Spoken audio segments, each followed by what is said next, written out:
The following is a conversation with Dave Smith, an outspoken and at times controversial anti-war libertarian, comedian, and podcast host. And now, a quick few-second mention of his sponsor. Check them out in the description. It's the best way to support this podcast. We got Call of Duty for video game fun, Tax Network USA for figuring out your tax problems, Notion for collaborating with your mates and integrating AI in the whole process, Shopify for selling stuff online, and BetterHelp for figuring out the problems of your mind. Choose wisely, my friends. If you're watching or listening to this on Spotify, I decided to start putting the same ad reads from me at the beginning as I do on Apple Podcasts and the RSS feed, since a lot of folks in the survey said that they actually like the random non sequitur, weird, strange, chaotic things I talk about in these ad reads. And they said that they would be happy to skip when they don't feel like listening. I do make it easy to skip with timestamps on screen and in the description. And I'm not adding ads in the middle. So hopefully this whole thing works for you. Let's see. I do try to make the ad reads interesting and personal, often related to stuff I'm reading or thinking about. But if you skip them, please still check out our sponsors. I'm grateful for them. Sign up, buy their stuff. Whatever it is, I enjoy it. Maybe you will too. Also, if you want to get in touch with me for whatever reason, go to lexfreeman.com/contact. And now, onto the full ad reads. Let's go. This episode is brought to you by Call of Duty Warzone. Cue music. And the return of the iconic Verdansk map. It is out now. The wait is over. Verdansk is back. This reminds me of how much I like Schwarzenegger movies. I've been talking back and forth with Robert Rodriguez, who is a legendary filmmaker, in part for the action movies he creates, in part for the improvisational genius that he has. Anyway, talking to him, learning about him, thinking about his work and watching his work reminded me how much I love action films. And I think of Call of Duty, given its realism. As an action movie, I can be a part of, I can be inside of, I can participate in. I can tell the story of the movie with my own actions. You can download Call of Duty Warzone for free and drop into the Verdansk map now, rated M for mature. I don't know why I'm doing the movie announcer voice, but let's keep going with it. This episode is brought to you by Tax Network USA, a new sponsor, an awesome sponsor, a full-service tax firm focused on solving tax problems for individuals and small businesses. I just did a really, really, really deep dive on theoretical computer science. I shouldn't say with who. One of the most brilliant people I've ever met. Super technical episodes. Super long episode. Anyway, P versus NP came out briefly. It's not their thing, but it is a thing I've thought about for many years. Of course, it's the elephant in the room of theoretical computer science. So I took a lot of courses on complexity and always loved the puzzles of algorithms, of data structures, of proving various things about algorithms. I love that field. Anyway, I mentioned that because when I think about the United States tax code, what I think about is complexity. And I wonder, there'll be a future when AI will be unleashed on that tax code and will be used to simplify it. There's nothing that brings more joy to me than taking a complicated thing that makes a lot of people's lives super painful and simplifying it, and therefore helping those people have less pain in their lives. And I think the U.S. tax code is the source of probably more pain in the United States than anything else. Anyway, you want to have really great people to help you deal with that pain, essentially, to relieve you of that pain, to relieve you of that stress. That burden can be the heaviest of burdens.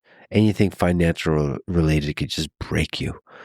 So, great professionals that work on taxes are really a gift to the world. Anyway, talk with one of their strategists for free today.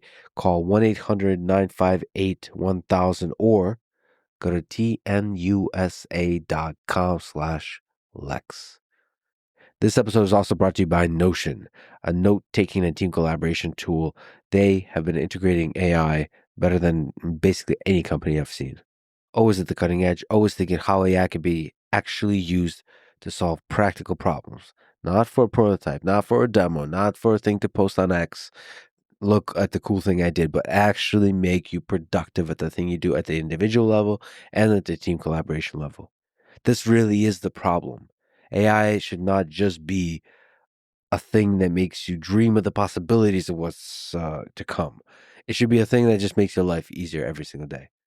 And despite what people think, it's actually not that easy to integrate AI in this kind of way, because human intelligence, human ingenuity, the speed at which we're able to figure out a puzzle and know the next hop from the puzzle, the tab, tab, tab, tab vibe coding thing, but applied to document collaboration, document development, document summarization, all that kind of stuff.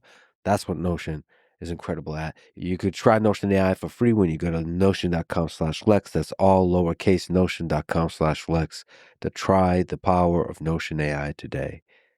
This episode is also brought to you by Shopify, a platform designed for anyone to sell anywhere with a great looking online store. I've recently returned to Nietzsche, and I wonder, what is the Nietzschean concept that explains the will of the entrepreneur?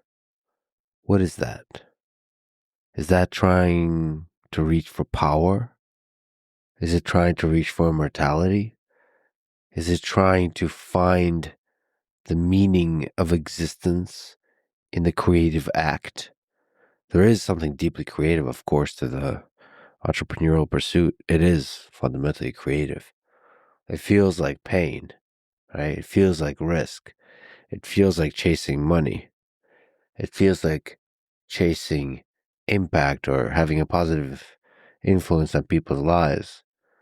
But when you're in it, I think about Johnny Ive, when you're in it at your best, what you're doing is you're creating.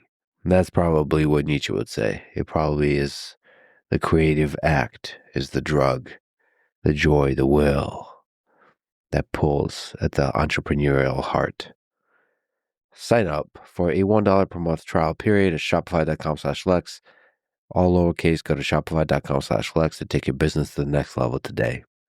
This episode is also brought to you by BetterHelp, spelled HELP, help. Since we mentioned Nietzsche, I must go to maybe another intellect, Carl Jung and the shadow, the archetypes. I wonder how much of our existence is trying to contend with the uniqueness of the person we see in the mirror and the bin society puts us in. There is something about, especially the American spirit, that resists categorization, the binning process. And in that tension, I think a lot of dark stuff can emerge. Resentment, regret, depression, the gap between expectation and reality, added with some neurotransmitter malfunctioning sprinkled on top. Boy, is the human mind wonderful and a terrifying machine that can destroy itself. Anyway, BetterHelp is a nice first step to try to avert the coming storm. Check them out at betterhelp.com/Lex and save on your first month. That's betterhelp.com/Lex. This is the Lex Friedman Podcast. To support it, please check out our sponsors in the description. And now, dear friends, here's Dave Smith.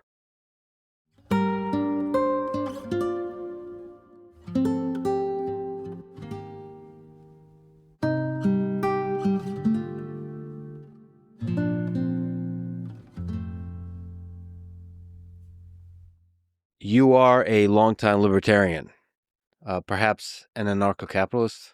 We can talk about that. Can you explain the different variants, flavors of libertarianism and where you stand among those variants? Yeah, so there's almost like anything, like with left-wing schools of thought or right-wing schools of thought, there's many different camps and different thinkers. And so within the kind of broader theme of libertarianism, there was a lot of influence from people like Ayn Rand, Milton Friedman, Thomas Sowell. Those were, I think, some of the more mainstream figures.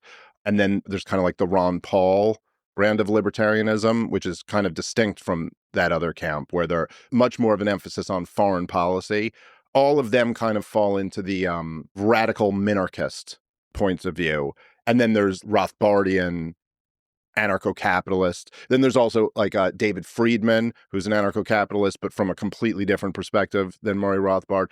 I would probably be I'm most closely like with the Rothbard school, which is very similar to Ron Paul, but even maybe a little bit further in that, the very little bit of government that Ron Paul might support. You've been a big fan of Ron Paul. Can you explain what you admire about him? A big fan is an understatement. I think Ron Paul is like the greatest living American hero. I revere him on the level of the founding fathers, Thomas Jefferson or George Washington. Number one, I mean, all of the major issues that he was correct in his understanding of them, his diagnosis of what caused these problems, and his solutions. And in hindsight, there's just like a million different examples of where almost everybody today would agree, even though his ideas were very controversial at the time, be like, oh my God, if we had just listened to Ron Paul about that, we'd be so much better off.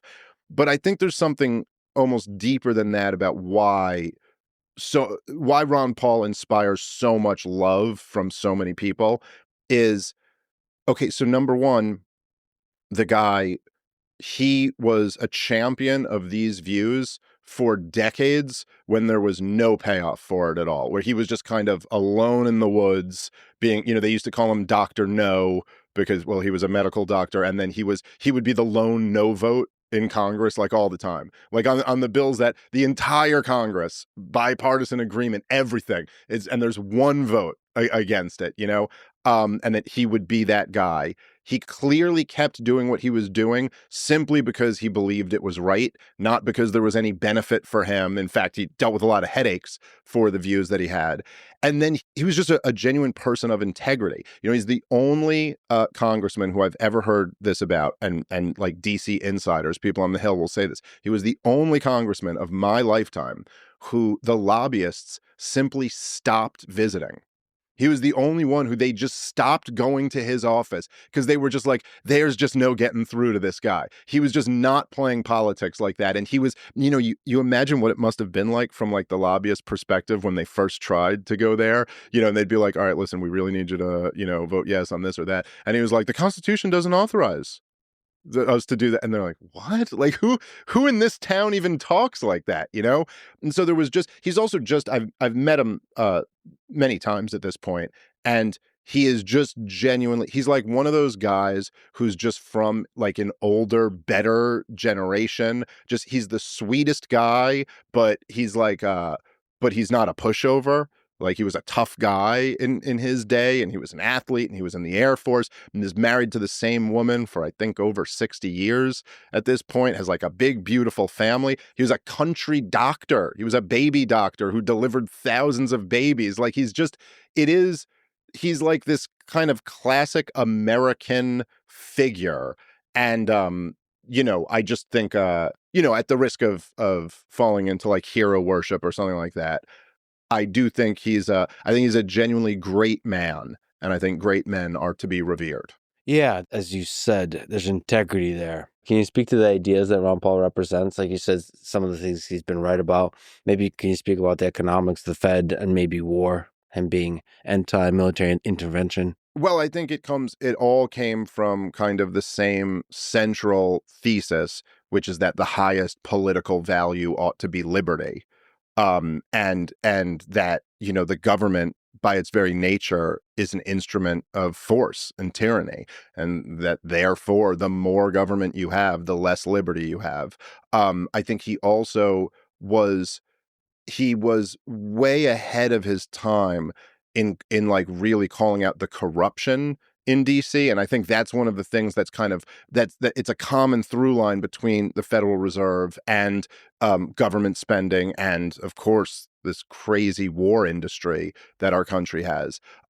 There's a lot of components to that, but essentially Ron Paul was talking about draining the swamp way before it was like this dominant mass message. And I think Ron Paul in many ways laid the groundwork in his 2008 and 2012 presidential campaigns for not saying that he leads to Donald Trump, but he laid the groundwork for Donald Trump to be able to get up at the South Carolina Republican primary debate and look at Jeb Bush and say, your brother lied us into war. And you know what I mean? And to have the Republicans agree with him. You know, these were a lot of the same people who had voted for George W. Bush twice and supported the war and even mocked their liberal, fellow countrymen for not being on board with it. And a lot of that was the work that Ron Paul did and people waking up to how messed up all these wars were. And I think that at least there were a couple major things for me, okay, at the time. So I was a young man when I first found Ron Paul. I was in 2007 was when I first saw him and then started obsessively reading all of his books. And so I was young. I'm born in 83. So what would that make me? 23, 24 when I first found him. So I was a young guy. And at least for me at the time, there were like kind of two categories in my, naive mind where, okay, there were like the liberals who supported big government at home, but were skeptical about, big government abroad, or they're skeptical about wars. And then there were the conservatives who said that they supported small government, limited government at home, but were always on the side of whatever the next war is. And at least for me, and I think for a lot of people of my generation, Ron Paul was the first guy who came along and said, like, no, I'm for limited government here and abroad. And it was kind of like a portal where you could like access a different perspective on the world. And then once you saw that, you were like, wait, that's actually what makes sense. It doesn't make sense to like, what is it exactly that like all the Ronald Reagan and George W. Bush and even like Milton Friedman and guys like that and Thomas Sowell and it's like you want a constitutionally limited world empire? Like that's what you guys stand for? Because that doesn't fit together at all. And so why is it that we were taking this as a given? And then of course, the more you look into it, you realize that like, okay, those two things do make sense together. And then also that kind of like in the initial wave of like the original progressives, look, people like Woodrow Wilson or FDR, these were people who were pushing big government at home and big government abroad. And that actually made much more sense as a cohesive worldview. And to oppose that would be the Ron Paul worldview. And then the other thing for me, and this was my introduction to Ron Paul. And this too, to me, was like kind of a portal in a way. It was a way, at least in my naive, not fully functioned brain or fully developed brain at 24 years old or whatever. It was a way for me to kind of get like I tapped into something that was outside the empire. And I had heard a lot, I was already against George W. Bush and I didn't like the war. I had already figured out, I think this war in Iraq is bullshit. And I think that we were lied into it. And so I kind of got that. And then there were liberals and left-wingers who I knew. I grew up in New York City, so I was very familiar with the left-wing perspective, and who were critical of George W. Bush and for fighting the war and signing the Patriot Act into law and things like that. But I had never really heard anybody break it down the way Ron Paul did when he basically was like, look, there's a reason why these terrorists hate us. And it's not what they're telling you. They don't hate us for our freedom. It's not as if, I remember the way Pat Buchanan put it, which I always loved, was he goes, he said, Dick Cheney makes it sound like Osama bin Laden stumbled on, like in the deserts of Afghanistan, he stumbled onto a copy of our Bill of Rights somewhere. And he was like, oh my God, they're free to look at this speedy trial. Are you kidding me? Like, this is like, what is going on here? They can own guns and their women women can wear mini skirts, and that just made people so angry that they were ready to, like suicide bomb themselves. And like, that makes no sense at all. And then Ron Paul was just like, no, look, here's the thing. If we think we can just go around the world killing people, propping up dictatorships, putting our military bases in the Muslims' holy land, and not engender hatred from that, then we do that at our own peril. And I thought it was such an interesting kind of, it had always been, I'm an 80s and 90s kid. And to me, it was always kind of a given that, like, America's number one. We're the force for good in the world. And it was like an interesting introduction to the idea that there are people outside of that who are dominated by that, who don't care for it very much.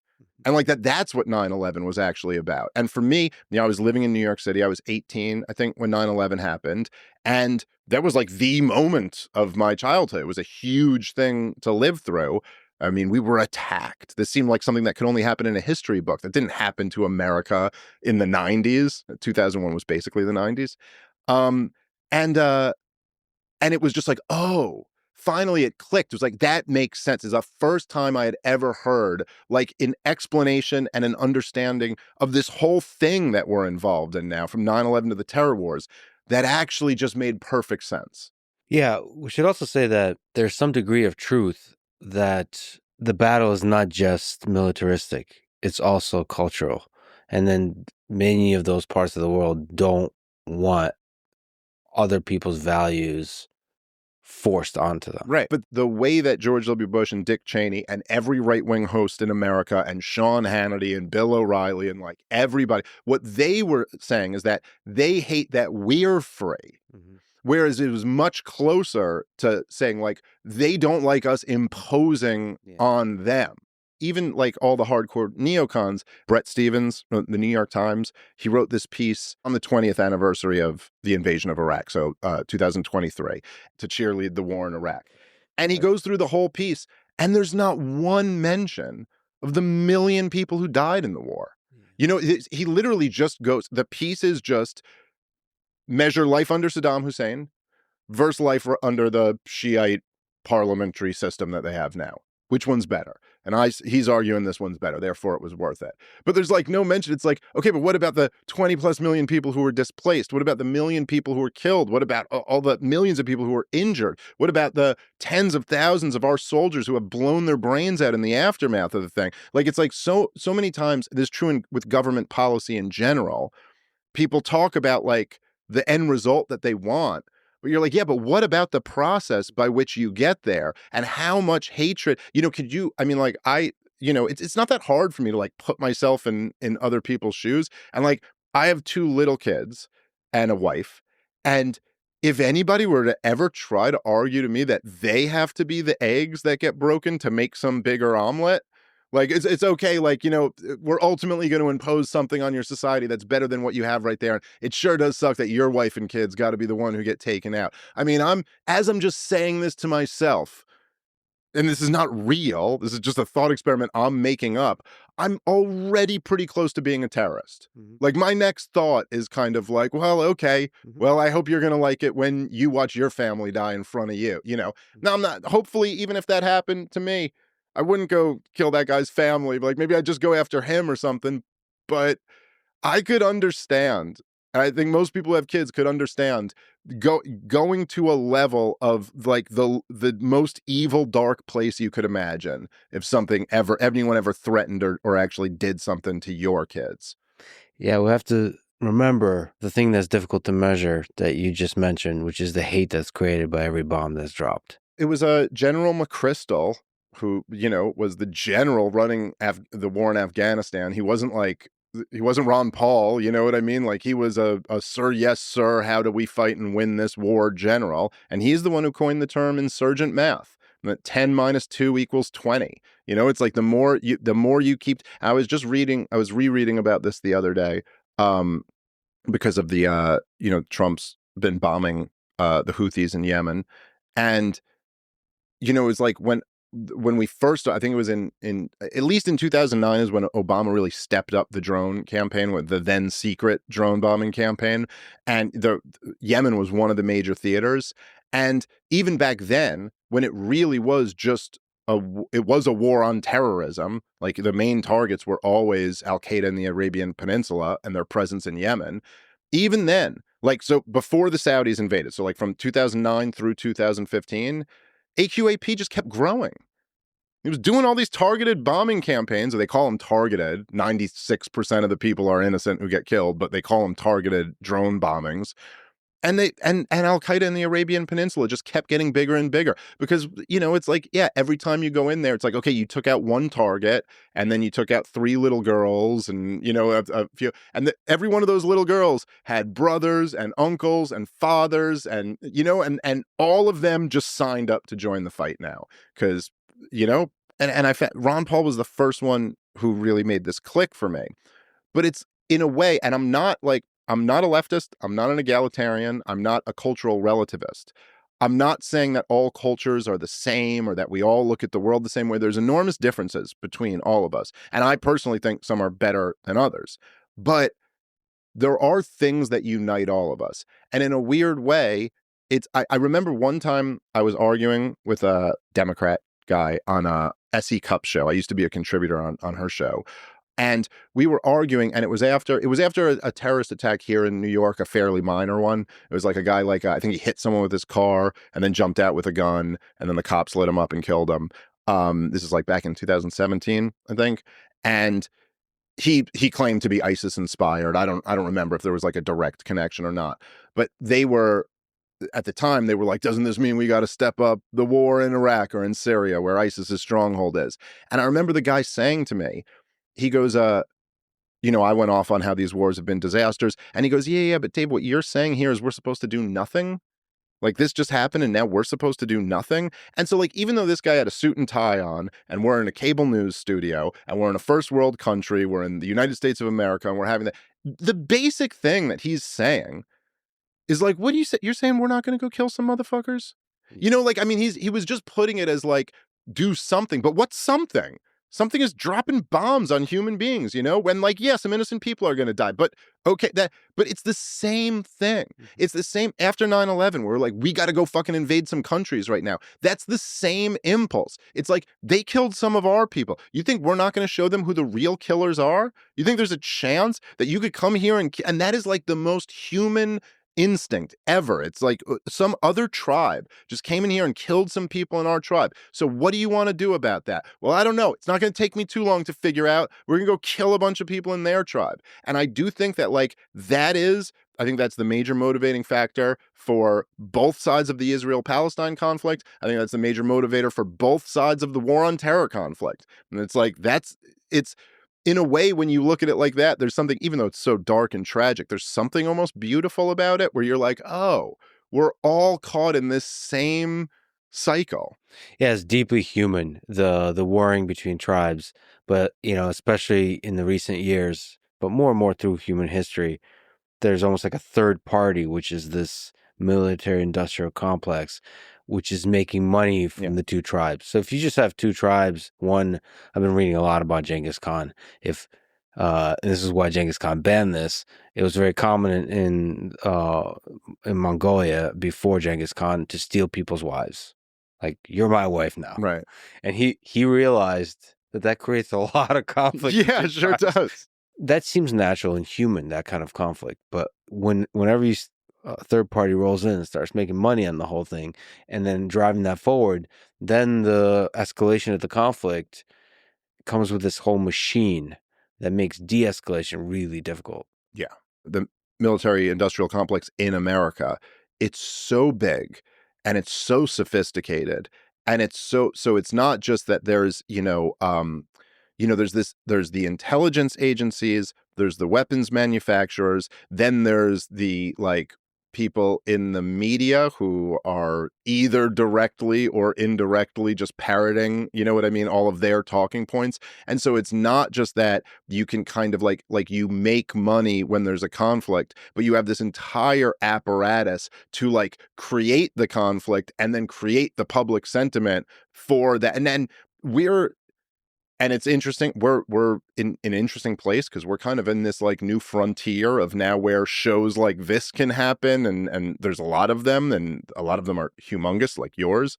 But for so long, this just didn't exist, and it was just like, oh, like for so long, it was the case that like the New York Times and NBC and CBS and ABC and the Washington Post and the Associated Press, I guess, they could just move the nation. I mean, if they wanted to be like, hey, there is the idea that, forget even like after 9/11, the idea that in 1990, 1991, that there was any organic movement from the American people going, we really got to see about the Saddam Hussein guy. The dictator in Iraq is having a slant drilling dispute with the Emir of Kuwait. We really got to do something about that. Like, that is not something that organically came from that was not like a few soccer moms hanging out, watching their kids' game, being like, I think in a couple of years, we're going to have to send these boys over to Iraq to go. Like, that's not, they just from the top down were able to create this feeling that like, hey, there's a new Adolf Hitler on the rise over here in Iraq. We got to go see about this. There are these poor people in Kuwait. We have to do that. Like they were able to create this desire for war. That was, it's really incredible when you think about it, because I think for the most part in human history, you would have had to have some type of plausible threat, some type of plausible reality to convince people that we actually have to go to war in order to deal with this. Whereas like, the idea that in 1991, the United States of America would feel threatened by Iraq was just ridiculous. And yet they were able to do it. Well, so to push back a little bit, throughout human history, there was also a thing. You look at the Roman Empire, where just the cultural values were different, where military conquest was seen as a good thing. So, like, we just almost assume in the United States, war has been framed in the defensive sense, like where offensive war, we're not doing that anymore. You make a fair point. It's certainly true that throughout human history, there's been like overt empire building and wars of conquest and things like that. But I guess I'm just saying, at least even there, you would have some type of sell of like why we're going to go take these resources and why that will be good for us. Whereas the idea that they're like Kuwait just needed to be defended by the Americans seems so hard to convince anybody, and yet they were able to do it. If you read like neocon writing in the 90s, it was very interesting because they would tell the truth a lot more. And they were essentially, I think, there was the Soviet Union had just collapsed. It was what Charles Krauthammer dubbed the unipolar moment. There was like a lot of, there was excitement. There was a feeling of invincibility. And also the neocons weren't in power. And after 92, really, I mean, they were in the George H.W. Bush administration, but after 92, they really weren't. So they're just writing at these think tanks, and it just didn't seem as, like they weren't as guarded. There weren't like these accusations of you're a war criminal or something like that. But what he said, what Jonah Goldberg agreed with, was that I think the statement was every 10 years or so, America's got to find a puny little country and put them up against the wall just to let the rest of the world know that we mean business.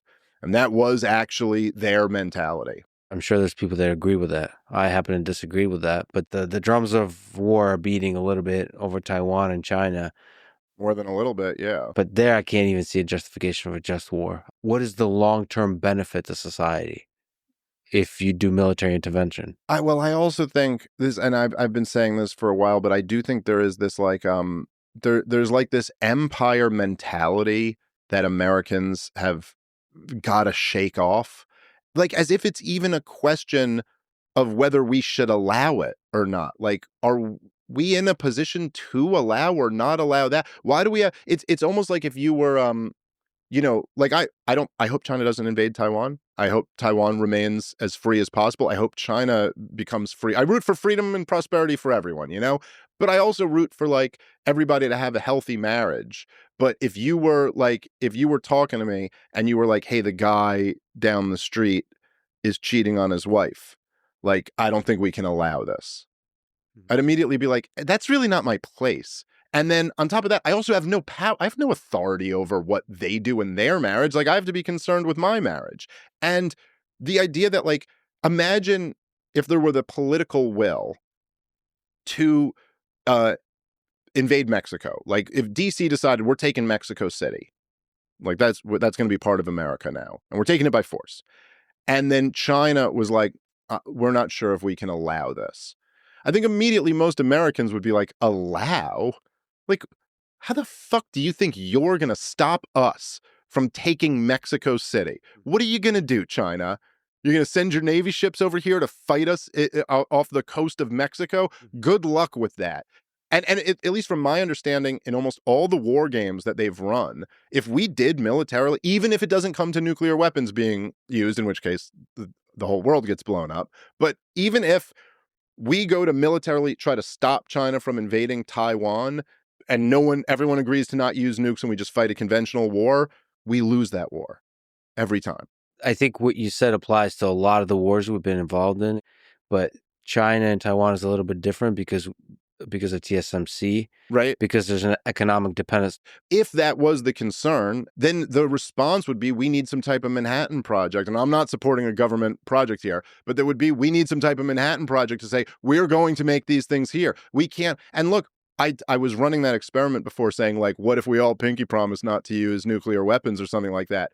But that's not the reality of the situation. The more reality, look, even in Ukraine, everybody, the biggest hawks, the biggest pushers of this policy, and Joe Biden and policy to fund Ukraine, no one's suggesting we send in the 82nd Airborne. No, which is really the only thing that could repel the Russians right now and restore, Ukrainian, the original sovereignty of the Ukrainian borders. But no one's suggesting we send in the 82nd Airborne, because we all know, well, we can't have a direct war with Russia. That's the end of the world. And same thing with China. So, I'm not saying microchips or whatever aren't important, but we can find other ways to. Taiwan is not magical. Like, we can produce these things in other places, no? So you have the humility to say that you don't really know much about the situation. It sounds ridiculous to say, but there's something magical about not Taiwan, but TSMC. It's incredibly difficult to manage the supply chain and manufacture at such a low cost that they are. And to add to that, China has been signaling about the one China policy. But you're absolutely right that you shouldn't be doing the Washington thing of beating the drums of war. It's like completely the counterproductive thing. You should actually try to find partnerships with China, build friendships and cooperation. Like, India is doing a good job of this. Like, build friendships. This is the 21st century. Conflict, this Cold War thinking is going to be destructive to the economy, destructive to humanity, to the flourishing of the individual nations of the world. There's just nothing positive except making money for the military. Well, yeah, and it was totally destructive during the original Cold War too, and almost led to nuclear war on a couple of different occasions. But look, I would just say, and I'm no defender of the Chinese regime. I hate communism or fascism, whatever they are, some hybrid mix of the two. They're paying you, aren't they? No, fuck them. I don't care. By the way, I get a lot of people speculate online, but I'm not getting any of these checks, man, and I'd really like them to start coming in. Yeah. But there's, like, even when it's like China, you say China's asserting the one China policy, but the one China policy is the policy of the United States of America and has been for 50 years now, right? So it's not, I think what's happening there a lot of times is that essentially, even though officially the one China policy is the policy of the United States of America, all of these American politicians and different figureheads across powerful centers in America are saying that China doesn't have the right to go into Taiwan. And then China's in the position of being like, well, hey, wait a minute. No, that's not actually the policy. We maintain this one China policy, but we allow them to kind of do what they want to do. And, the most obvious example of this was when Joe Biden actually said, like, oh, we wouldn't allow that, and we would militarily intervene if they went into China. And then, and this was so bizarre, then the White House, whoever that was, came out to correct the president of the United States and say, no, the policy of the White House is the one China policy. Which, look, I mean, again, I think the whole point of this is that the reason why whoever the hell was able to overrule Joe Biden and his administration, I don't know who that is, but the whole point is that if you say, and this is why there is some wisdom in America accepting the one China policy, is that if you tell China that we recognize Taiwan's independence and that they're not a part of China, that might be the type of thing that would make China invade and say, no, we're not accepting that. And so at least right now, it's like kind of like, okay, look, this is the reality. It's something that you kind of run up against with the war in Ukraine a lot and with the situation in China and Taiwan, is that there are constraints placed on us by reality. It's not all just how would you like the world to be? How would you like it to work? Obviously, I think we would all like that bigger countries don't invade smaller countries and bigger countries don't bully smaller countries around. That is not the way of the world. We are a big country that is the biggest bully in the world. So we're in no position to but what we're kind of in the position is just like, you're like, hey, we'd sure love if you don't do that. You know, you can do it and you can get away with it, but we would sure love it if you don't. And so the goal would be to do everything we can to make sure that doesn't happen. When Vladimir Putin starts talking about like, hey, if you keep pushing the idea of Ukraine joining your military alliance, I'm going to invade that country. The goal there, or the move there would be to be like, okay, we'll stop talking about that. Is there something else that we can agree on? You know, like, is there a way that you will promise you won't do anything to them? And and we'll promise we won't bring them in our military. Like, that's the goal. You don't just go like, no, fuck you, we're doing it anyway, over and over and over again until they do the thing. I think we got to this discussion from the military-industrial complex and military intervention and Ron Paul before that. If you could like rewind a little bit, is there any amount, according to you and according to various flavors of libertarianism, is there any amount of military intervention that's justified, that's okay? Well, I would say, okay, so at least to me, in terms of like pure libertarian theory, or just in terms of like what I think is right or wrong, like there is such thing as a just war. The most obvious example of that would be like you're invaded by a military and fighting them off. So in that sense, also like even if you wanna kind of isolate from everything else, from all of the awful U.S. policy toward Russia post Soviet Union, to all of the NATO expansion and color-coded revolutions and all of these things. If you want to, Vladimir Putin invades Ukraine, I do think the Ukrainians have a right to fight and protect their land. Like there's an aggressor there, and you have a right to defend yourself. So certainly in that sense, I think the American Revolution was a just war. I think there are there can be just wars. In terms of pure libertarian theory, I think I would say that, look, you never have a right to kill innocent people. That's never morally okay. Now, there could be a scenario, just like this is true in life in general, right? Like there's lots of things that you don't have the right to do, but you could come up with some scenario where you might be in a position where you have to do it because there were all of these extenuating circumstances, like for, you could think of something where like, you remember the Saw movies where they used to, these crazy like horror scenarios, but it's like, okay, so there's a person, a evil bad guy has buried a key inside this person, and you have to kill that person in order to get the key, in order to unlock these 20 people to let them out of a cage. Now, look, you still don't have a right to kill people. It's horrible and wrong, and what you did there was still evil. But if you were taken to trial over it, you could probably explain to a judge and a jury, be like, I know, but the situation I was in was either these 20 people were going to die or this one person was going to die. And under that situation, I chose to save the 20. So like, in other words, by perfect theory, no, you never have the right to kill innocent people. There could be a scenario where you were like, look, we had to take this military action and some innocent people did die. And it's so tragic and awful that we had to do this, but we are certain that many more people would have died had we not done this. Now, in that case, I would look at that as like, number one, it's much like killing the one person to save the 20. It's still wrong. It's still an immoral thing that you were forced into doing. It's not justified. I would say that the overwhelming onus should have to be on you to demonstrate that you absolutely needed to do that. And that's how I feel about all these wars. It's not like, I think that, like, let's just say, like, if you could make World War II, like, you could reduce it down to the simplest caricature of what World War II is and say there's no Joseph Stalin. We're not even partnering with him. Like, there's a good guy in Russia who we were partnering with. And and the British Empire had never done anything wrong. They were just nothing but good guys. And of course, FDR was nothing but a good guy. And Hitler was even worse than the real Hitler. You know what I mean? And in order to stop them, we had to go on this bombing campaign, and we only got Nazis. We only killed the bad guys, and we were able to take out the Third Reich. But one 8-year-old girl died.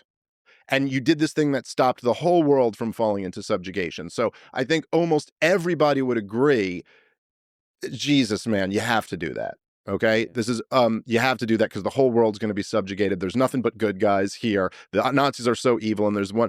I still would say that every single time World War II came up, we should all just be somber, and we should all just think about that little 8-year-old girl who died and what a horrible thing it is that we had to do that, And so, like, when there are these campaigns where, like, where tens of millions of people are killed, the fact that anybody's ever, like, spiking the football or this kind of, like, rah, we were the good ones. And then also when you add in all those other complicated factors, like that this wasn't the scenario at all. But I do, so I guess essentially I'd say, no, you don't ever have a right to kill innocent people. It's never self-defense to be killing innocent people. I mean, short of, like, some type of scenario where, like, if you're holding a baby and coming at me shooting and I shoot back at you and okay, I was acting in self-defense and it happened to kill a baby. But I'm talking about, like, what the scenarios where you're dropping bombs on cities. It's never justified, and the overwhelming onus should be on you to demonstrate that you absolutely have to do it, and that should be the standard. Because there's so many other standards that I see thrown out that I just think make no moral sense at all. People will argue about, like, in Gaza, they'll argue about the civilian to combatant ratio, which I like. That to me doesn't really, that's not what counts. That's not the measure that's important. And also no one knows what the numbers are. They all just kind of, like, pretend to. And then the other thing will be that people, as someone just recently argued with me about, they'll say, like, well, Hamas has to go. That's the starting point. Hamas has to go. And I'm like, no, I don't think you get to say that, because the truth is that, look, you can make an argument that Hamas has to go, sure. You can make an argument that the Likudniks have to go. You can make an argument that Kim Jong-un has to go, or that Xi has to go, or that Putin has to go, or that Zelensky has to go, or certainly I would make an argument that Joe Biden had to go. But just because a government has to go, that doesn't mean you could just go kill all their people. Yeah, that should not be the starting point, like the assumption, the axiom of the discussion. Yeah. The question is there no other option than doing it this way? It's like, okay, like, October 7th happened. We can all agree this was, like, a horrific tragedy, and an indefensible act of terrorism. Like, okay, is it guaranteed that another one of those is going to happen tomorrow?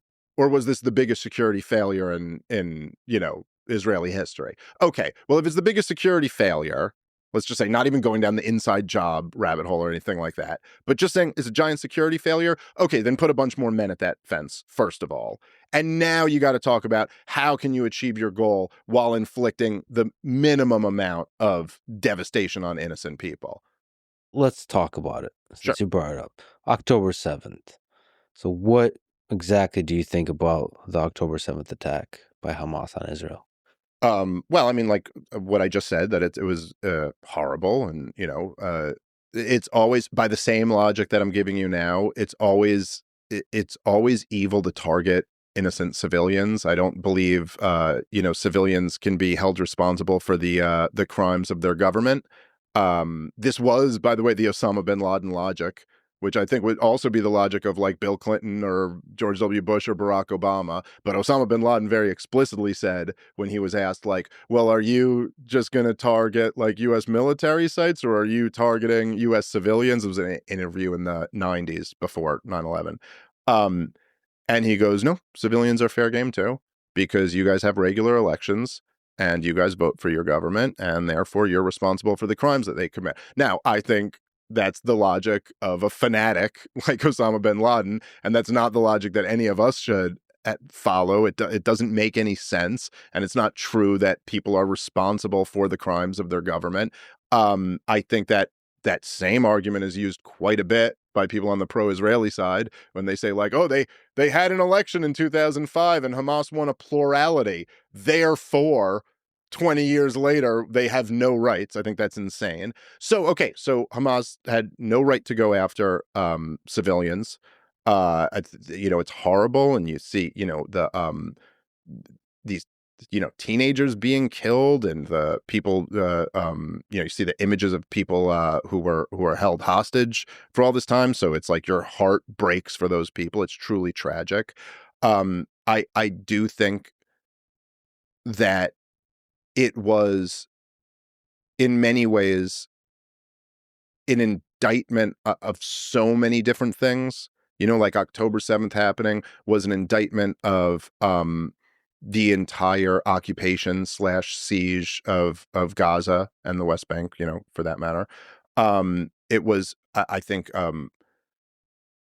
should have probably forever destroyed the legacy of Benjamin Netanyahu, who is, I mean, this isn't like George W. Bush, he was on the job for almost a year when 9/11 happened, but it was still kind of new, like it was still kind of in his first year of being president. Benjamin Netanyahu was the longest serving prime minister in Israeli history and had explicitly been like, I'm the tough right winger who's going to be tough on these Palestinians, who's going to like move away from the idea of coming to a two-state solution because this is what we need to keep us safe. Like the justification is like, I'm going to be hard on these motherfuckers because I know what it takes to keep us safe.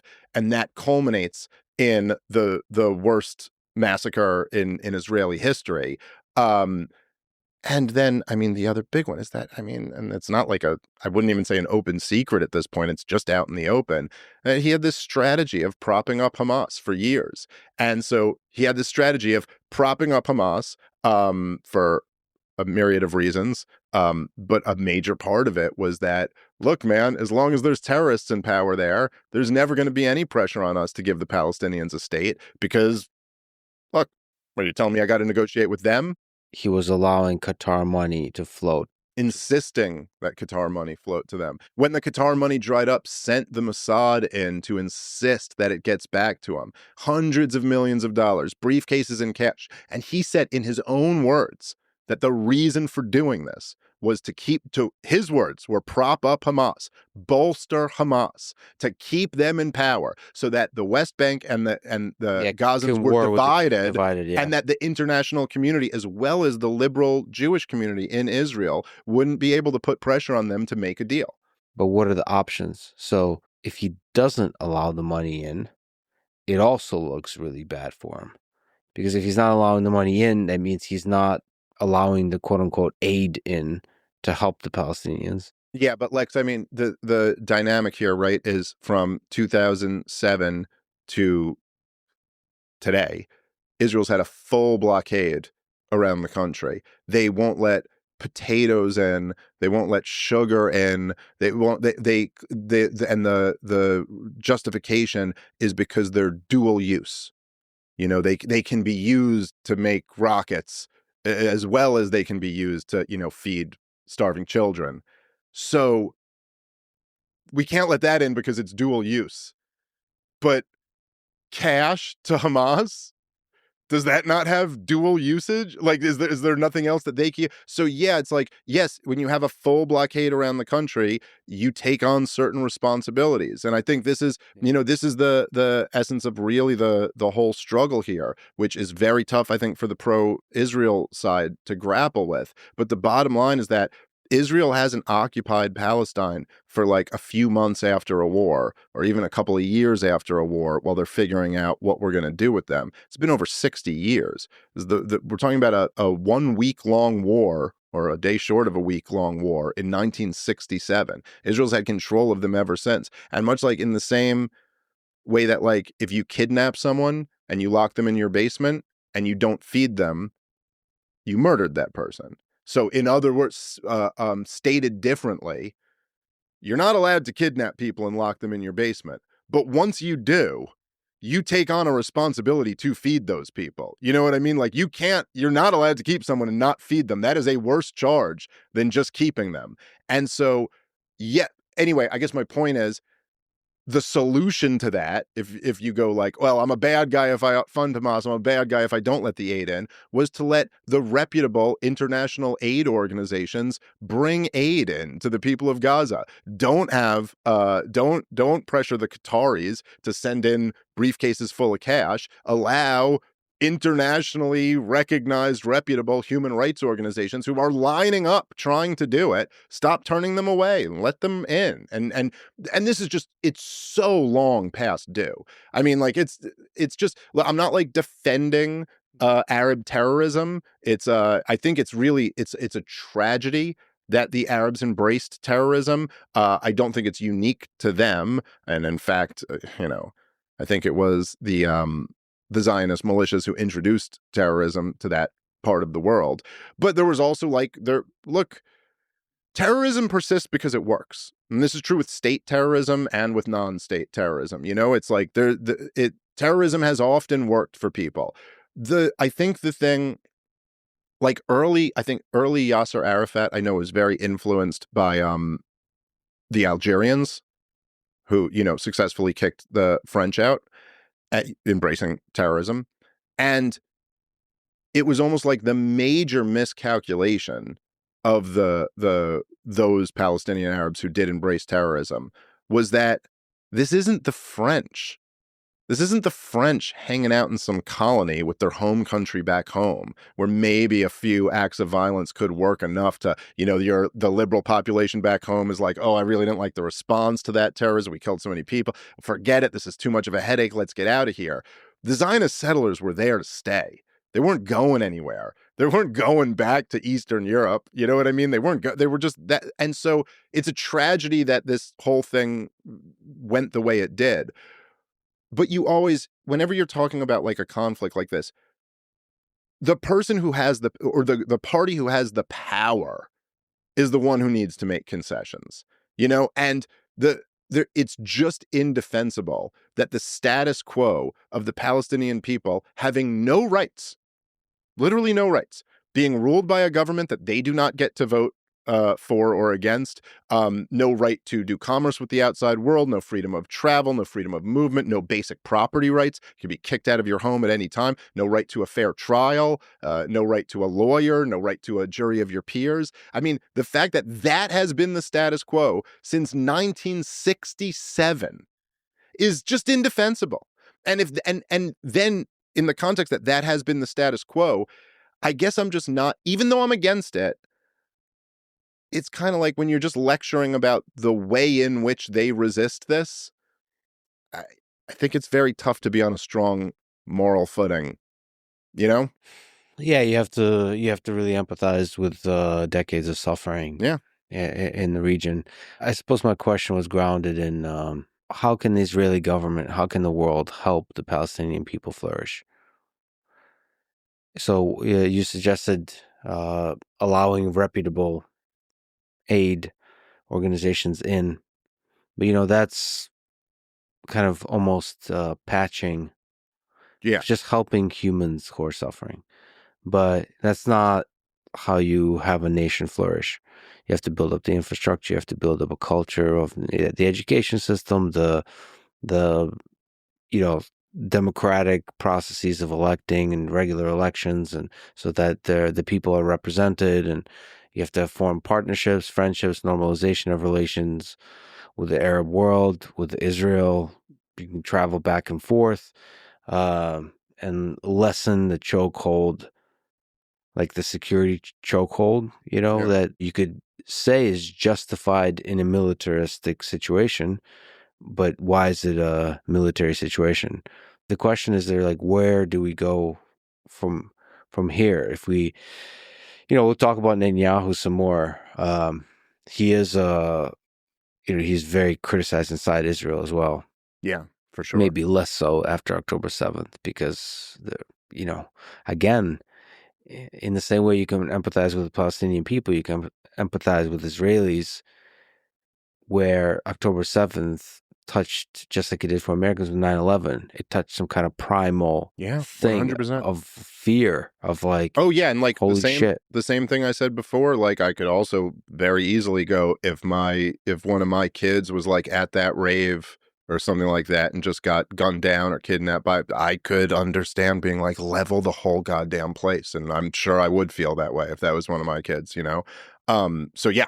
No, that's exactly right. I mean, there's lots of examples in the world of you know, like France and Germany are right next to each other, and Ireland and England are right next to each other, and they're just totally living in harmony right now. Like there is just the thought of them going to war is like inconceivable right now. Not saying it could never happen in the future, but it seems pretty hard to imagine. And that being the case would have been very hard to imagine for a very long time. You know, like there's some serious levels of brutality between those two societies, and even more directly involved, you know, Egypt and Israel went to war 4 times in a couple decades. They went to war, and then in the late 70s they made a land for peace deal, and they haven't been to war since, you know. And like I do at least try to hold out that like that is, you know, it's not like Egypt is, you're not going to say they don't have an issue with radical Islam in Egypt. You know what I mean? Like that's not the answer. It's just that they made a land for peace deal.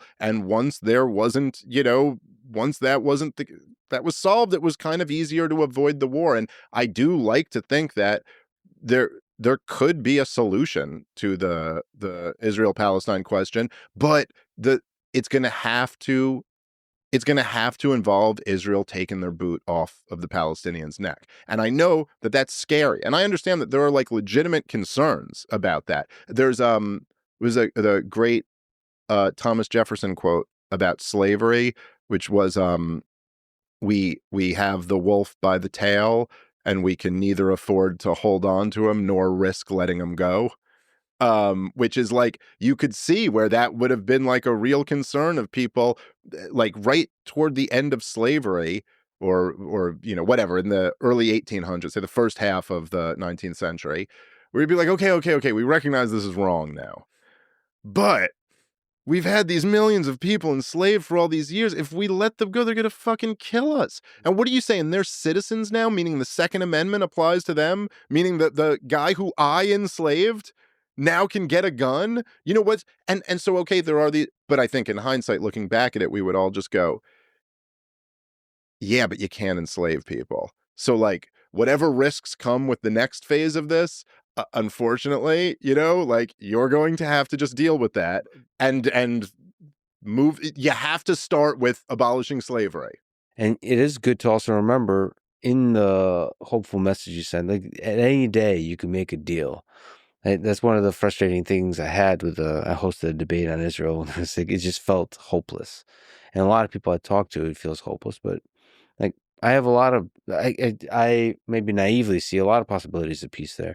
I see, for example, normalization of relations with Saudi Arabia and Israel, and then Saudi Arabia taking some ownership over Gaza, something like that. Some interesting, uh, where a big major player in that region takes ownership and steps as the middleman. Yeah, I agree with you, and you're 100% right that, and even before October 7th, I think many steps had been taken away from, you know, the peace process and the feeling of that. I mean, really, I think since the second Intifada is when like the appetite for peace, I think, in Israel was greatly diminished.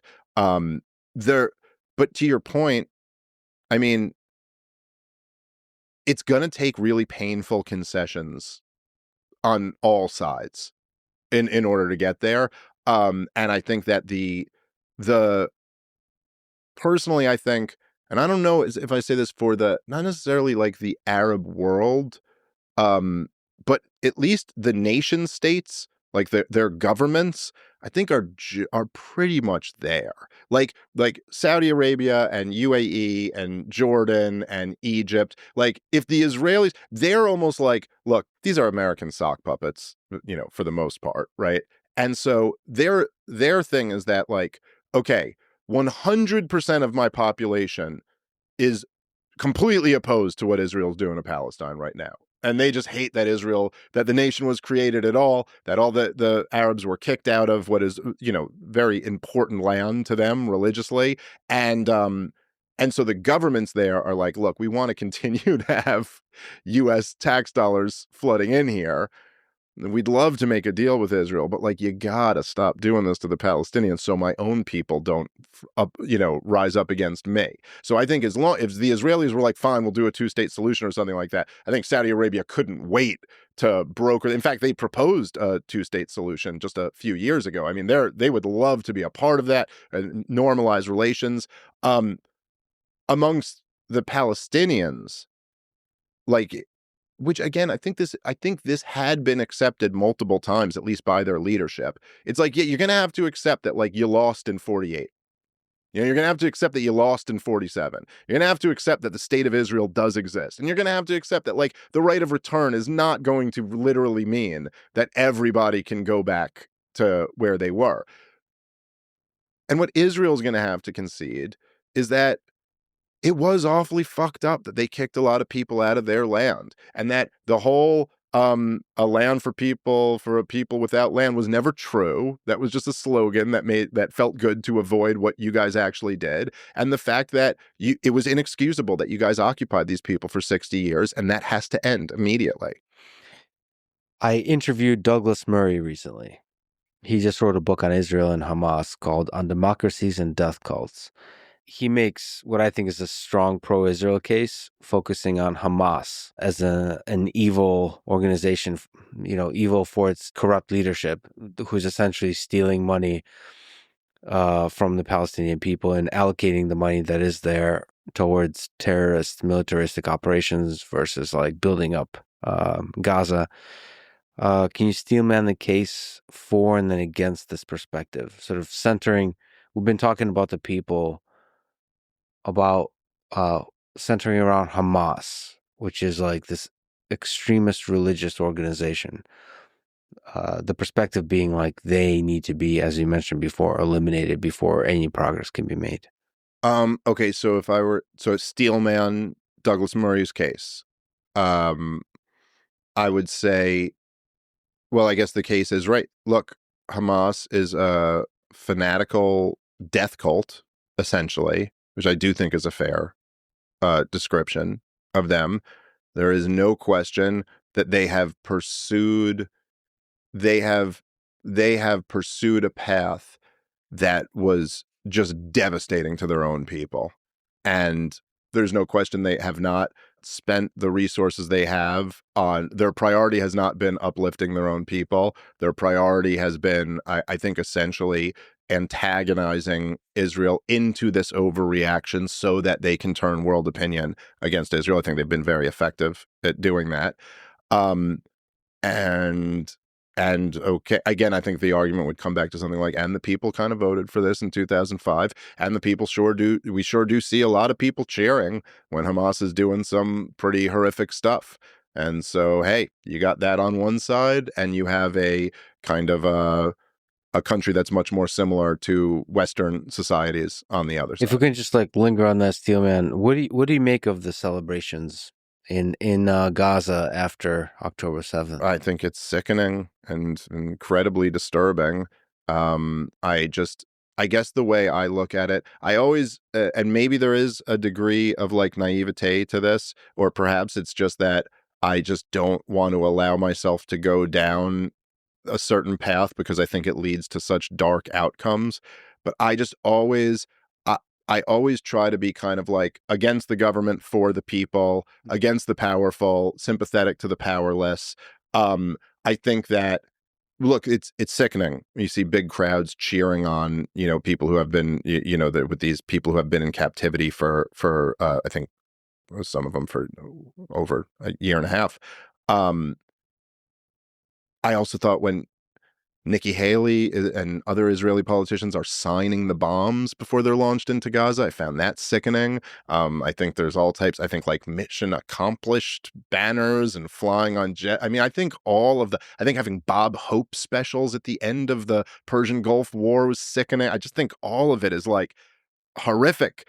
I look at it and I try to say to myself, okay, we had one 9/11 in this country, and we all, like, collectively, we lost our minds as a society. You know, we were ready to go bomb whoever the hell our politicians told us to bomb, and we didn't care how many people it killed, and we killed a lot more than Israel or Hamas has killed doing it. And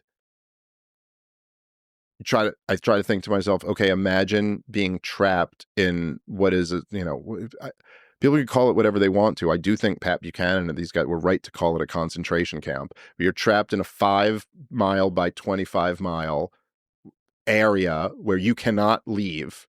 You are stuck there. You don't have an airport because the Israelis bombed it. You don't have a seaport because they won't allow you. You have no access to trade with the outside world. And you're not suffering through a 9/11.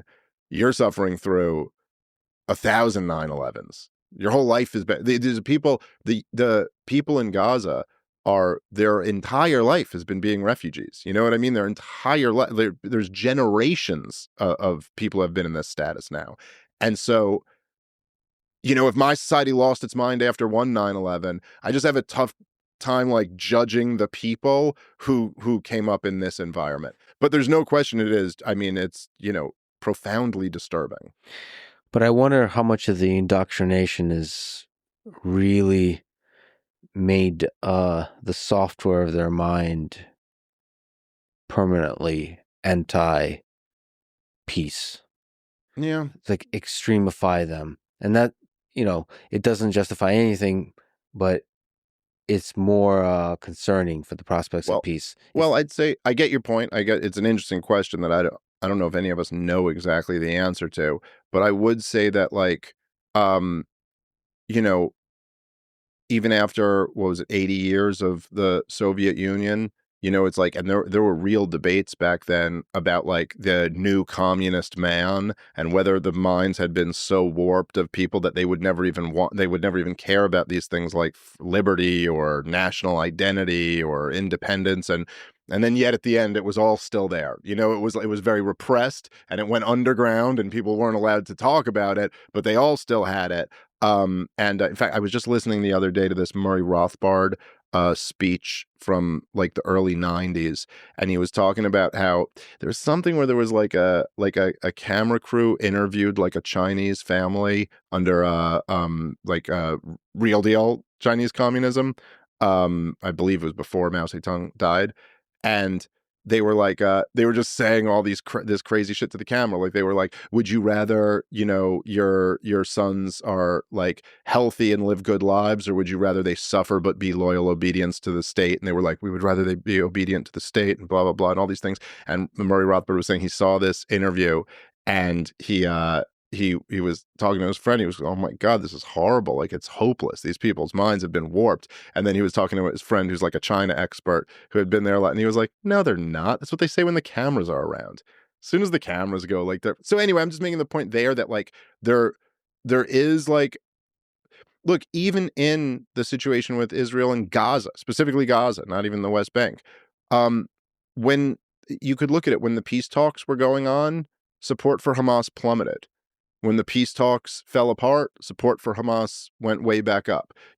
Every time there's an aggressive military campaign, support for Hamas goes back up. So I just think that, like, I'm more hopeful than not that, like, you could get to a place where, like, but it requires, like, you have to, like, if you do understand the Ron Paul point about blowback, the General McChrystal point about insurgent math, you just realize that it's like you're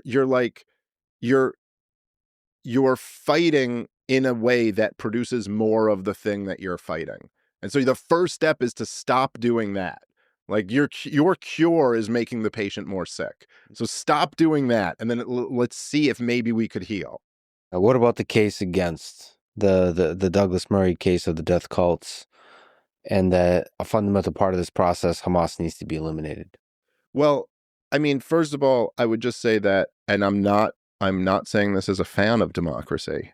I'm not, like, a big believer in democracy. I believe in liberty, and I think democracy is often not in line with liberty. The Chinese government paid you to say that as well? Or? That's literally Exactly. all I had to get out. It's a plug. But I get to say that what I want the rest of the Okay, podcast. great, But there's great. just that I had. That- No, I don't. Well, no. I mean, my beef with the Chinese government would not be that they don't hold regular elections. My beef with them would be that they silence speech, that they put people in camps and things like that. The surveillance, that stuff. I think. Look, when you call Israel a democracy, which I guess is right in the title of his book. And I, full disclosure, I haven't read the book, but I have listened to some of his thoughts on this stuff. I think you run up against a real problem, which is that the creation of the state of Israel, even though he tried to walk away from those comments, as Norm Finkelstein called out Benny Morris for writing in his book 1948, which is a great book, his words were, the Zionist project always knew it was going to involve transfer. That was Benny Morris's words. Now, when Finkelstein was grilling him on this on your podcast, he kind of said, like, yeah, but that doesn't mean ethnic cleansing. That could be voluntary transfer. That, you know what I mean? Like, but the point is, the Zionist settlers, and they spoke about this openly, they all knew they had a major problem, which is like, well, you can't create a Jewish state if it's like 50-50, which is, and in all of Israel, it was much less than 50-50, but even in like the Israeli portion of the partition recommendation, it was very close to 50-50. Now, you can't really have a Jewish state with a 50-50 voter base, because now you're just kind of in a breeding war for the next generation, and or who turns out the vote, any more than we could hope. It would be the prospect right now of making America an official Republican state or an official Democrat state. Well, how are you going to do that, man? It's like 50-50 between the two. And so I think what Benny Morris was saying was that they always knew some of these Arabs are going to have to get moved out of here so that we could have more of something, which ultimately where they got to like an 80-20, which is pretty much what Israel's maintained the whole time. Now, Benny Morris could quarrel about whether that necessarily meant voluntary, but when it happened, it wasn't voluntary, okay? So, like, when it actually happened in effect, it involved a massive amount, somewhere between 700 and 800,000 Arabs being forcefully evicted out of this area. Now, that's one thing. A lot of nations are started on some things like that. I suppose if you just did that, and then you were left with your 80-20 split, and you go, but we have elections from here on out, I guess you could claim it's a democracy. Still seems like kind of gaming the democratic system a little bit. You know what I mean? Like if I just deported 80% of Democrats and then say, look, Republicans win every election, you might be like, yeah, dude, but you didn't exactly get there democratically. You got there through force. But forget that. I'll let that one go and just say, I'll call you a democracy if you just kept being a democracy like that moving forward. The real problem is the occupation that starts in 1967. Because look, when you've occupied an area since 1967, you can't even really call it an occupation anymore. It's an annexation. You took these lands. You have control. That you are what the definition of the government is. And you could call Hamas the government all you want to, but they're not the sovereigns. They're not the final decision makers. Israel's the final decision maker. Hamas does not meaningfully in any way decide the biggest questions about Gaza. I'm talking before this war, not even, pre-October 7th. And so the problem Israel has in order to call themselves a democracy is that there's somewhere between 5 and 6 million people, less now because they've killed a lot of them, but there's somewhere between 5 and 6 million people who live under Israeli control who do not have voting rights. And I just, by any other like reasonable, commonly held standard of democracy, we would not call that a democracy. I mean, like, I'm not even saying this to try to be inflammatory or try to pick on the Israelis. There's things about Israeli society I like. I don't hate the people there. I'm Jewish. I love Jewish people. It's not, but the fact is, that's not a democracy. That's an apartheid state. And that's just, I'm not even trying to be inflammatory when I say this. It's just literally describing what's in front of you. If we in America right now said Black people no longer get to vote and Black people can only live in these few neighborhoods, we don't get to call ourselves a democracy anymore then. And like, I'm not even coming at this from a pro-democracy point of view. I'm just saying, like, if your defense of them is like, well, we're a democracy, which seems to be the case so much, well, no, you're really not. You're really not, as long as you got millions of people who have no say in their own government. Like, then you're really not a democracy. And so, again, so you could frame it as democracy versus death cult was his language for Hamas. And it's like, all right, you know, it's a little bit difficult to accuse another group of being a death cult when the group you're supporting has killed so many more people than them. Now, I'm not saying that's the only metric. Like, there's other things that are factors too. But the fact is that, like, you have, I mean, I don't know to look over the numbers for the whole history of the conflict, but the amount killed by the Israelis on the Palestinian side versus the amount killed by the Palestinians is 20-1 in Israel's killing more people, maybe more than that. I don't exactly, I'd have to look at the numbers, but Israel's killed far more Palestinians than Palestinians have ever killed Israelis. And so it rings a little hollow to me to just call them a death cult. Like, we're the democracy, even though none of, there's millions of people who can't vote over, who rules them, but they're the death cult. I mean, look, they kill people in a more primitive, barbaric way, I guess you could say. There's something a little bit cleaner about, like, when it's done by a government, and it's collateral damage, and it was done with sophisticated weaponry, okay. Still innocent people on the end of those bombs. Absolutely. But there is, I think, a powerful ethical difference when you mentioned about the 8-year-old girl, right? If you're in your stated goals of the war is to do everything you can to avoid the death of that girl versus saying, we love death more than we love life. And Israelis, democracy or not, are pro-life for life. There's a little, I mean, okay, I don't 100% disagree with you, but I think if I would say, like, the degree to which that matters, like at a murder trial, after somebody's been convicted and before sentencing, sometimes the judge will allow them to give a statement. And, like, if their statement is like, I'm very sorry for what I did and I'm so sorry to the family and this or that, like, that might be like life without parole rather than the death penalty. You know what I mean? Like, it might make that bit of difference in that. And if you get up there and you're like, hey, I'm happy for what I did, screw the family, blow that might make a judge who was going to give you life without parole give you the death penalty or something. Like, it's like that type of margin around the edge. Let's say, like, you're a really bad guy and I want to kill you, and you're at home with a bunch of women and children, and I know there's women and children there. Like, I know for a fact that if I blow up this building, it's gonna kill all those babies. What I would be charged with is murder in the first degree.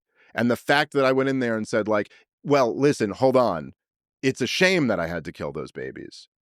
I really just wanted to kill that one guy. I wish the babies weren't there. And they'll be like, yeah, but you knew they were there and you did it anyway. You get murder in the first degree.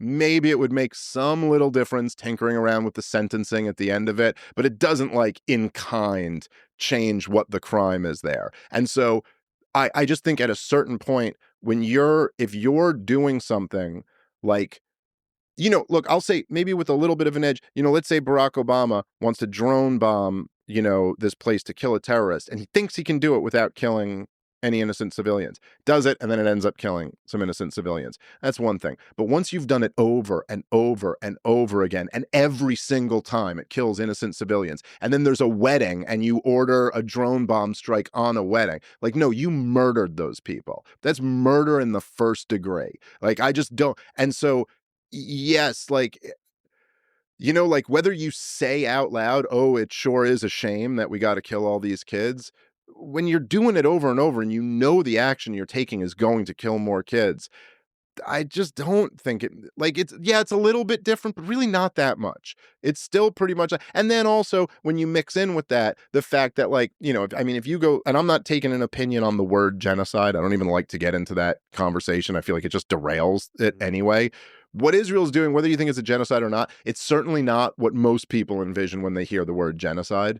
But if you could look at South Africa's case that they promoted at the International Court of Justice, the whole thing is just quotes from Israeli leaders. And I'm just saying, like, by the way, it's not like they're always saying, oh, it sure is a shame that we had to kill that 8-year-old girl. They, like, half the time they say that when they're talking to the international community. And then the other half the time, they seem to basically be saying there's no such thing as an innocent 8-year-old girl.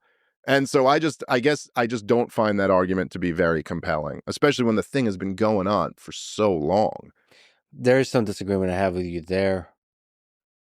I think the thing you're implying is whenever they state it, it's not quite genuine, to some degree not No, I'm genuine. saying it might be genuine by some people. I'm not saying it's necessarily not. I'm saying that when there's a lot of people who are saying the opposite, it doesn't seem like it's consistently genuine from the entire, Israeli leadership class, and that even if it is genuine, when some people say it, that's kind of not enough to get away from the fact that when Tucker was on Piers Morgan, he said the thing. He goes, I don't like my tax dollars being used to intentionally kill children. And a lot of people really objected to that word, intentionally, because I think so many of the defenders of Israel fall behind this, like, no, that's not intentional. We're just trying to kill Hamas. But again, like I said, we would never accept that standard in like a domestic murder case. It's like, no, like the thing is that if you know there are kids there and you know they're going to die,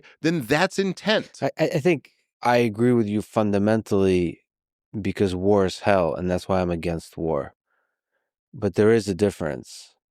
So like, I think we're like mixing in a lot of things.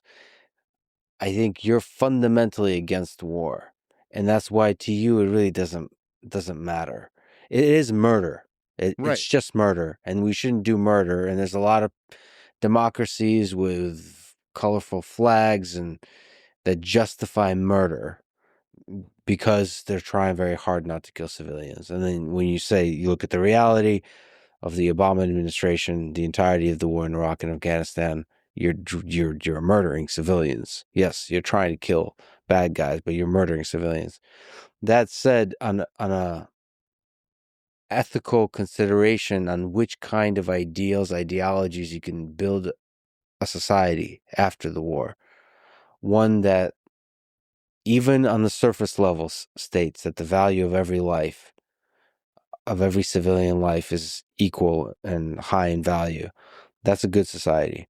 That's the concern with extremist ideology that basically is very difficult to build a flourishing society on.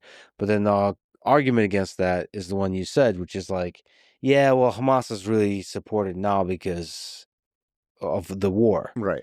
But by the way, I don't disagree with the first part of your statement there. I just don't think it's in conflict with what I'm stating. It's like, look, I understand, first of all, that like there is a difference between the way you're going to say prosecute crime domestically within your own country and the way you can prosecute crime or what a war between two different countries, right? Like maybe it's not exactly the same. You don't have cops that you can just send in. You can't arrest somebody and put them on trial. It's not the same. So like, fine, you could say, but the point I'm making is more like, I'm just saying how we would think about these things in a domestic setting.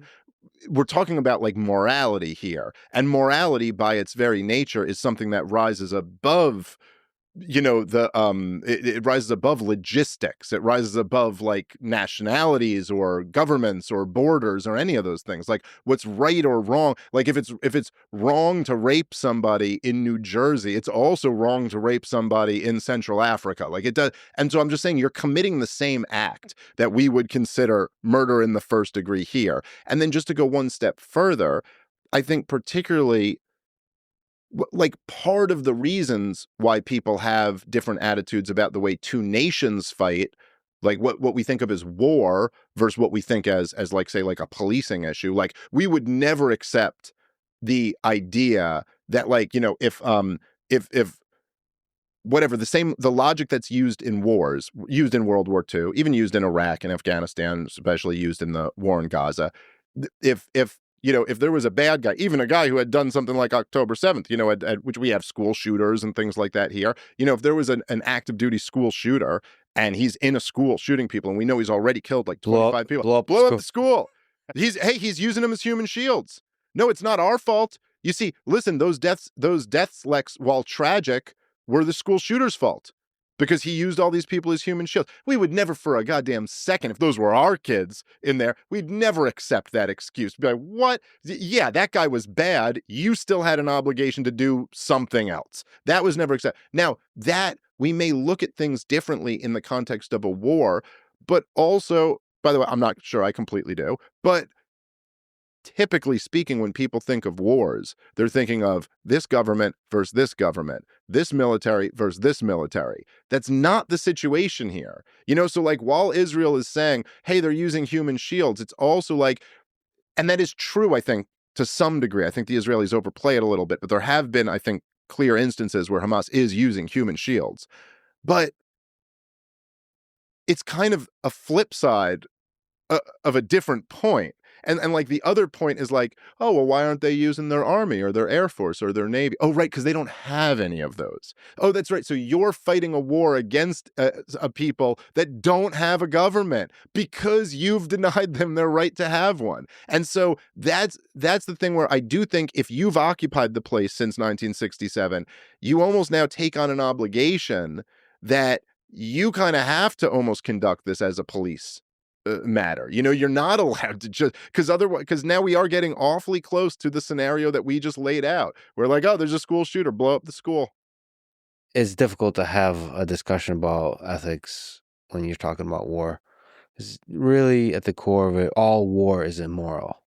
Yeah, I mean, by its very definition, it's innocent people dying almost always, right? Like it's difficult to pick which is the just war. And even World War II, because of the complexities that you mentioned, is difficult. Yeah, because it's Stalin. Well, as my buddy Darryl Cooper demonstrated, I think we can have a reasonable civil discussion about these things without anybody blowing their lid. We can all just talk. No, but like, I mean, look, there's so many. I mean, World War II is just. It's the third rail like nothing else. I really, World War II and the civil rights movement, I think, are the like third rails of American politics. That if you like, if you have any type of view that is not the approved, authorized view of how these events went, you're in a lot of trouble. If you wanted to compare Hitler to Stalin's body count at that time, Stalin was already a genocidal maniac. And Hitler had not gone genocidal yet. So there is a weird dynamic there. Now, in hindsight, it looks a little bit better because you go, yeah, but he went so genocidal at the end there, But like, that's a weird decision at the time to ally with Joseph Stalin when he had already done the worst things that Joseph Stalin had done, or at least a lot of the worst things he had done. I guess there were a lot more in the war as well, but. It's curious, though, you didn't mention Mao. It's that funding again, because he did even worse than Stalin. So is that the second I'm not thing? sure that's officially known. Do we actually know that Mao killed anybody? I mean, all right, I'll say it.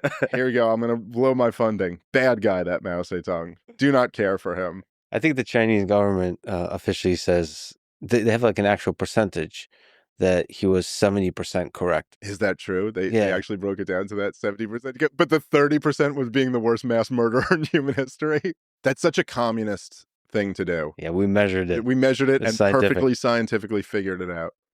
Since you mentioned Darryl Cooper, you're friends with him. Can you tell me about him and tell me about the whole saga about where he got attacked after the Tucker interview? Yeah. So, well, Darryl, I was just a big fan. I'm really just a big fan of him. We've chatted like a few times and I interviewed him on my podcast, and I consider us friends. Martyr Made podcast is his show and it's just phenomenal. I found out about him from my guy is Scott Horton, who's a very close friend of mine, and I think the best person on war in the country. He's just a genius. He runs the Libertarian Institute, and he's also been the editor at antiwar.com for many years now. So he first told me about Darryl, and that what I knew of Darryl was just that he did a podcast with Jocko. And so like they did their show together, and I listened to a couple episodes of it and really enjoyed it. And then it was Scott who was like, dude, you got to check out his podcast, Martyr Made. It's like the best history podcast. You got it.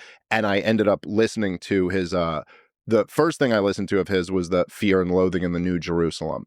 He's done a few things on Twitter where he's kind of like shit posting and stuff like that. But when you listen to his work, like when he lays down, like, I'm going to put together this thing, I'm going to take years to put together like a long presentation on the history of this conflict or the history of this. He has like the utmost responsibility in the way that he tells the story and the way he presents it. I cannot understand how anyone would listen to his work and come away with the feeling that this guy is any type of like Jew hater or Nazi apologist or anything like that. It's just not who he is. What Darryl said on Tucker's show was that he goes, I'll say this to be provocative sometimes to kind of rib my buddy Jocko, who's like Anglo-Saxon, so this kind of gets to him. He goes, and I'm being a bit hyperbolic when I say this, but I'll sometimes say that Winston Churchill was the chief villain of World War II. Now, he didn't commit the most atrocities. He wasn't like the worst person there, but he was a guy who was hell-bent on kind of this thing becoming what it ultimately became, whereas like this might have just been an invasion of Poland. This may not have been this whole cascade of like the worst thing that ever happened in human history.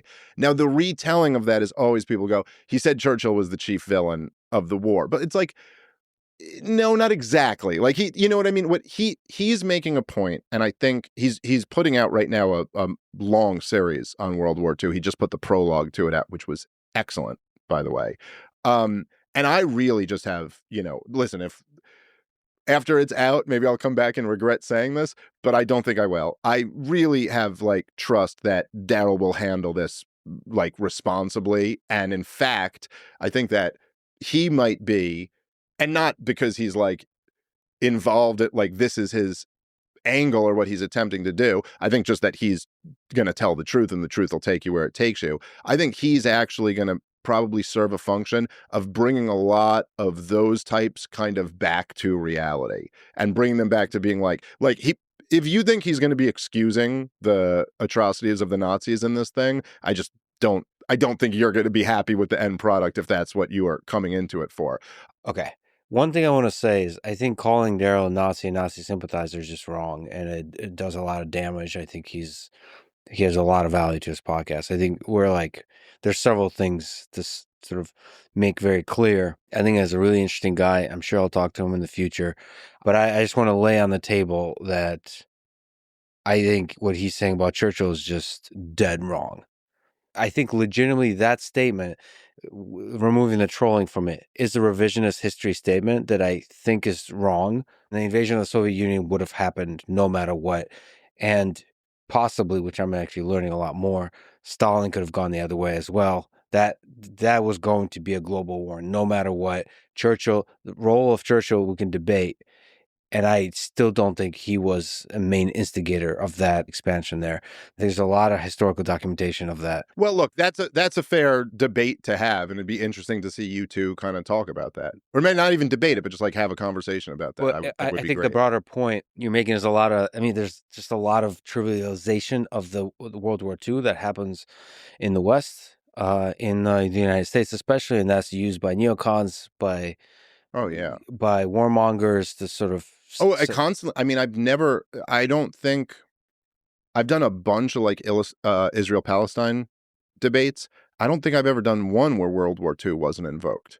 And where that wasn't like look, Dresden, Hiroshima, Nagasaki, so you're going to tell me it's not okay? And immediately if you just look at it like that, like let's say the official narrative is 100% true in World War II. Let's even say every aspect of the official narrative is really true. Like the lesson of World War II is that we should have gone to war sooner, which is essentially right, like the dominant mainstream narrative that Chamberlain is the failure. That was the problem, the appeasement. Churchill was the solution. If only Chamberlain had been Churchill, or if only we had gone to war with Germany in, whatever, in 1933, it would have been better. Okay, let's say all of that's true.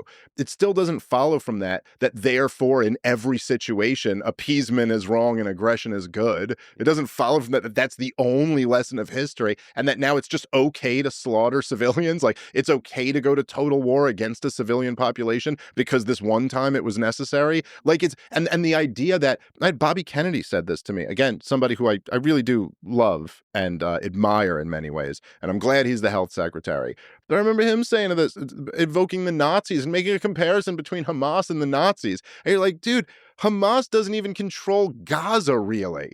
The Nazis had most of Europe at one point. This is just not an apples to apples conversation. This is not, you can't even compare the two in terms of what type of menace or threat they are to the world. I mean, like, sure, maybe if Hamas had a lot of power, they'd use it in a bad way. But like, That's true with like some homeless guy on the street too, but he doesn't have that power. So like, what are we talking about here?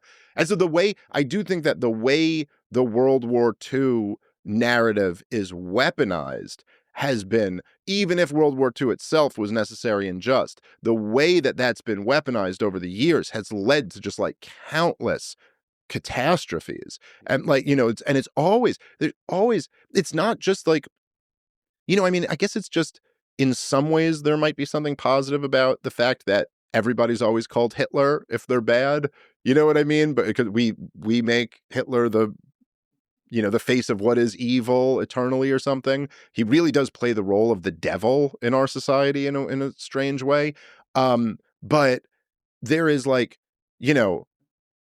Saddam was the next Hitler, and Gaddafi was the next Hitler, and Bashar al-Assad was the next Hitler. Trump is Hitler, Hamas is Hitler, except the problem is that like none of them are Hitler. None of them are even close. It's just totally different. Yeah, and the amount of power is really important. Like, it matters how much destructive power you have within you, the capabilities. But like every major superpower with nuclear weapons has the potential to be that destructive. It's just unproductive. And yet the only ones who ever have dropped them are us. Yeah. I was arguing with one guy on a podcast, and he said that he goes, "You can't allow dictators to have nuclear weapons because they might use them." And I was like, "But we are the only ones who ever used them." And he goes, "Come on, that's naive or something." Like, wait, what? Why shouldn't that be pointed out? And I don't know. I mean, I'd prefer Iran not get nuclear weapons. I think we're pushing them to probably want to pursue that. And I also think there's been a lot of propaganda about the nuclear program in Iran. I know at least since the 90s, according to Netanyahu, they've been 5 years away. Yeah, I think there's a lot of warmongering going on about all parts of the world, Iran especially. I have a lot of friends in Iran, from Iran. It's one of the most beautiful cultures in the world. Like, this just superpower of intellect and culture, and it's really sad and disappointing that the regime is basically suppressing that culture. Yeah. You have to always remember, like, there's parts of the world where the people are beautiful and we don't get to see it because of the suppression, the lack of freedom. Yeah. No, absolutely. So all that said, there does seem to be a lot of hatred of Jews on X. Yeah. How much of it do you think is actual hate of Jews, and how much of it is just trolls and grifters and conspiracy nerds just, cosplaying as Nazis? It's really hard to tell. I mean, I don't know. I don't know how you even figure it out. And I think this is one of the problems with outrage culture. It's kind of one of the unintended consequences of it, is that now you just have no way of knowing who's saying this just to get a rise out of you, or who really sincerely means it, or who's some version of both. Then there's also, it's like there's so many weird dynamics, because there's no question, like, I see it all the time. I mean, I see a level of like Jew hatred on Twitter that I've never seen before in my own replies and other people's things. Like, and that's interesting. Like, first off, you're like, okay, so what's going on here? Interesting sociological phenomena. Yeah. Right. Concerning and troubling and all of that stuff. But then you also see people who will be asking like completely legitimate questions or making completely legitimate points that are called anti-Semitic. And then that, I think, does not help the dynamic at all, because now you're almost like, oh, there's number one, you just kind of, you make the word meaningless. You take away the disincentive for anybody else to actually be a Jew hater. I mean, I think there's a lot going on. One of the things is that for young white men in America today, they've lived through the years of real insane progressive wokeism. And so, which is something like I'm 42. It's just a different thing for me. Like, I come from a different culture and a different time. That is just simply was not the case that when I was a teenager, or when I was in college, or when I was in my early 20s, that the school, the faculty, the politicians, Hollywood, all of them embraced racialism. They all said we're playing identity politics, and it is okay to dice people up along these racial lines and have that first and foremost in your mind, And there is this weird feeling over this last year, and now with Trump being reelected, that like we snapped our fingers and wokeism went away or something like that. But these guys still came up in this era, and it was always the case that like one of the dangerous elements of playing this game was like, hey, you think you're going to play this and that like young straight white men aren't going to start playing this game too? Why the hell would they not? Like why would they just accept we'll just sit here while everybody else is allowed to have a racial identity and a grievance about it, and yet we'll be the one group who, yeah, you could just stomp all over us. We're the bad guys. And that's part of the reason why I always opposed the woke insanity. I mean, first and foremost, just because I think it's wrong. I think it's wrong to like be shitty to people based on their racial group, and that includes white people too. But then also you're like, you don't see that this is gonna result in something bad. So there's that. But I mean, clearly, and it was weird to me is that I guess it's because a lot of the people who are the most upset about the anti-Semitism also happen to be supporting Israel. Like there's a big correlation between that. But clearly, that's a huge factor in this. Like it's not a coincidence that all of this rose up while Israel is just conducting this brutal campaign with our weapons and money. And so I always think with these things, whether it's with Putin or with Al-Qaeda or with whoever, and I'm not saying like the guy who posts like Jew hating stuff on Twitter is the same as them. I'm just saying in all of these situations, you always kind of got to separate like what are legitimate grievances and what are like, okay, that's you're wrong on that and you shouldn't be doing that. Like so it's pretty easy for me to like if I listen to like the Putin interview with Tucker, I thought his whole 30-minute opening thing was like horrible and just like kind of stupid, especially when you're talking to Tucker Carlson. This is like for an American audience. You know how much that does not resonate with Americans being like, we have a historic claim over another land. Our entire society is founded on we think that's bullshit. Like that's the entire history of our society. Is like, nah, it doesn't matter. Sorry. Like literally read the Declaration of Independence. It just refutes everything Vladimir Putin said in the first 30 minutes. Like our view of the world is that God wants us to be free. Mm-hmm. And we get to overthrow governments if they're infringing on our rights. Like so that was stupid. But then when he's talking about like NATO enlargement and bringing Ukraine into the American military alliance, you're like, okay, he's got a legitimate point there. We would not allow one of our neighbors to be brought into China or Russia's military alliance. And so likewise, when it comes to those guys, I do think that like you almost look, it is just true. It is the case that America has fought many wars over the last 7 years, with Israel playing a very influential role in us fighting those wars. And, these were, this was like a scheme that was cooked up by the neoconservatives and the Likudniks in Israel that we would go through this path. But this has been confirmed by 4-star General Wesley Clark. He literally said it was a study paid for by the Israelis that we were going to topple 7 countries in 5 years. And we didn't get there in 5 years, but we've made attempts to topple all of those countries since then. You see, Trump's bombing the Houthis because they're pissed off about Israel's treatment of the Palestinians, and so they're trying to shut down their straits or whatever. And it's like, so we're just bombing another group on behalf of Israel. And if you really are concerned about the rise of Jew hatred, I would say, like, look, it's much like, sometimes people would argue where, the thing I said in the beginning about the terrorists don't hate us for our freedom, they hate us because we're over there. And people would say, that's just what Osama bin Laden says. He just says he hates us for our military, but he really just hates us because he's an Islamist and we're free people or whatever. And you'd be like, okay, well, even if that's what's in his heart, that sure is his recruiting shtick. That sure is how he gets other people to blow themselves up. And so even if you want to say, which might very well be the case, that some of these people just hate Jews, and it wouldn't matter if Israel was at war with Gaza or not. It's like, okay, but that sure is their recruiting shtick. That sure is how they get other people to go look at what these Jews are doing in our foreign policy. So I don't know. There's a lot going on. I do think, I think racialism of all different forms is stupid and wrong. It always just leads to sloppy thinking and bad results. It's always kind of ugly. And then weirdly, it also always ends up hurting the person. Like it's not good for you. It's not good for your soul. So I don't like seeing that stuff. But then I also think, like I was saying before about there's like this hierarchy of outrages that you got to have in order to think and act. You have to kind of put these together. And, I just hear a little bit. It's something that despite being described as a self-hating Jew, I am really not. I love Jewish people. I love Jewish culture. I've benefited a lot from it. It's in many ways made me the person I am, and I think it's influenced some of the best parts of me.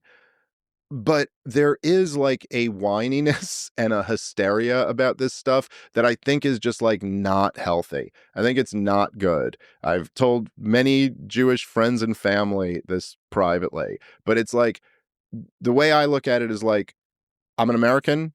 This has been a wonderful country to be Jewish. Jews are doing exceptionally well in this country. We are 2% of the population or so, and we are thriving by any metric.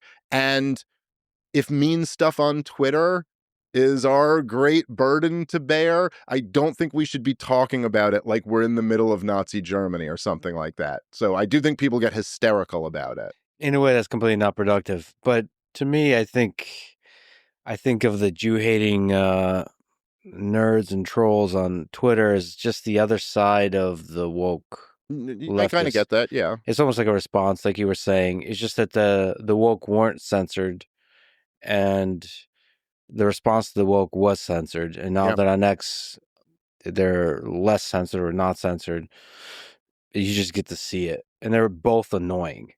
Yeah, I agree with that. They don't really help the discussion on Israel. They don't help the discussion on anything. In fact, one of the reasons I stay away from that discussion of Israel, which I think is nuanced and really complicated in the way that we've been discussing, in order to have an intellectual exploration of ideas, you have to be able to misstep and try ideas for size. And if I'm going to be punished severely by these, I'm okay being criticized, but when there's low brain takes that are just lying about me en masse, it gets a huge amount of engagement just because you're thinking out loud and reading history, and it's just annoying. And by the way, I'm really interested about World War II, probably in the way that Dan Carlin and Darryl Cooper are interested, because it's such an interesting stage on which human nature was explored in all its forms, the geopolitics of it. Everybody on that stage was complicated. There's a lot of fascinating military tactics and strategy and military technology, plus the nuclear bomb, all of that. That's like a moment in human history. Listen, I love Genghis Khan, Roman Empire, Alexander the Great. Those are all interesting studies of human history, of military tactics, of brutality, of human nature, all of that. That's why I want to be able to discuss that. It's fascinating, that humans are able to do that kind of thing. What causes them to do it? What were the dynamics involved? The propaganda on all sides? Could it have been avoided or not? Plus Stalin is part of this picture. Yeah. It's what the fuck? What? You don't get characters. You don't get after the nuclear bomb. You're just not going to get characters like that. You're not going to get a global war of that kind. It might be a different one, maybe a cyber war, or maybe a war in space. But we're not going to get this kind of war ever again. That was the biggest and the last global war we're going to get. So I want to be able to mouth off and explore and argue with Darryl Cooper about Churchill and say stupid shit in the process.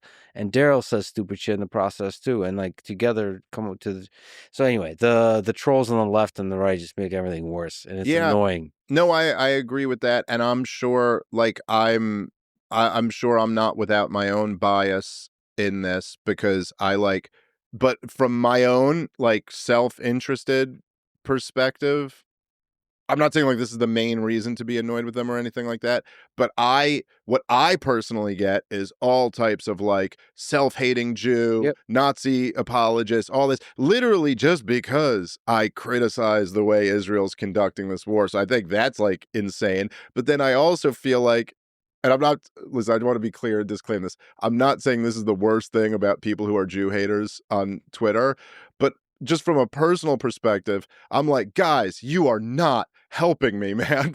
It's I'll get people in my comments who I think are trying to catch my back, who just don't know I'm Jewish. And then I'll say something critical of Israel, and then someone will argue with me, and they'll be like, oh, look, a Jew came in here to defend Israel. And I'm like, dude, first of all, Do you You're like, literally, you might as well be working for Mossad. You literally make you make the movement who's criticizing Israel look terrible, dude. Like, you are literally the enemy that they would like to have. And so there's a very weird dynamic in the Israel-Palestine conflict where all of there's so many of the loons on both sides who almost seem like they're secretly working for the other side. Like, when you Yeah. see the Palestinian protests Yeah. and they're chanting death to America and all this stuff, you're like, what are you doing? Are you trying to make people more sympathetic to Israel? Because if Rabbi Shmuley was working for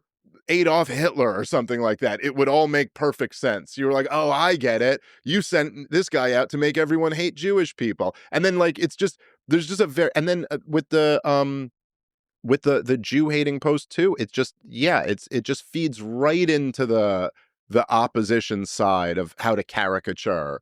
It's like, oh, so their game is they'll smear everybody who's a critic of Israel as being a Jew hater. So your answer is to just really be a Jew hater. Like, all right, I don't think that's helping. So maybe this is a good time to ask for your advice, because these folks are the reason why I'm hesitant. So I've interviewed several world leaders recently. It's looking likely that I'll interview Vladimir Putin and several other similar level major world leaders. I've previously interviewed Benjamin Netanyahu for an hour. One of the biggest regrets I have about that interview is it was only an hour. I realized that, I learned a lot, but I think he's a really important historical figure. And I think it's impossible to have an effective conversation with him that's shorter than 3 hours. So it looks like he's interested now to do round 2 with me for 3 or more hours. And I've personally, so this is a bit of a therapy session, but I've personally been leaning against doing it. And I hate that I'm leaning against doing it, because the reason I'm leaning against doing it is because of the very people you're talking about, because I just don't want them to, on either side, pro-Israel, it doesn't really matter, but the chanting sheep of Animal Farm, Jew-hating or otherwise, just make your life, they follow you around everywhere online and make it difficult to think.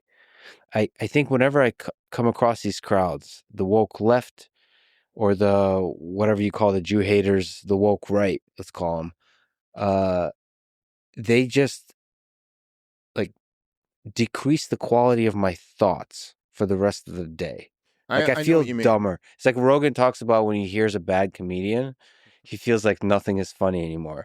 This is what I feel like when I read their thoughts.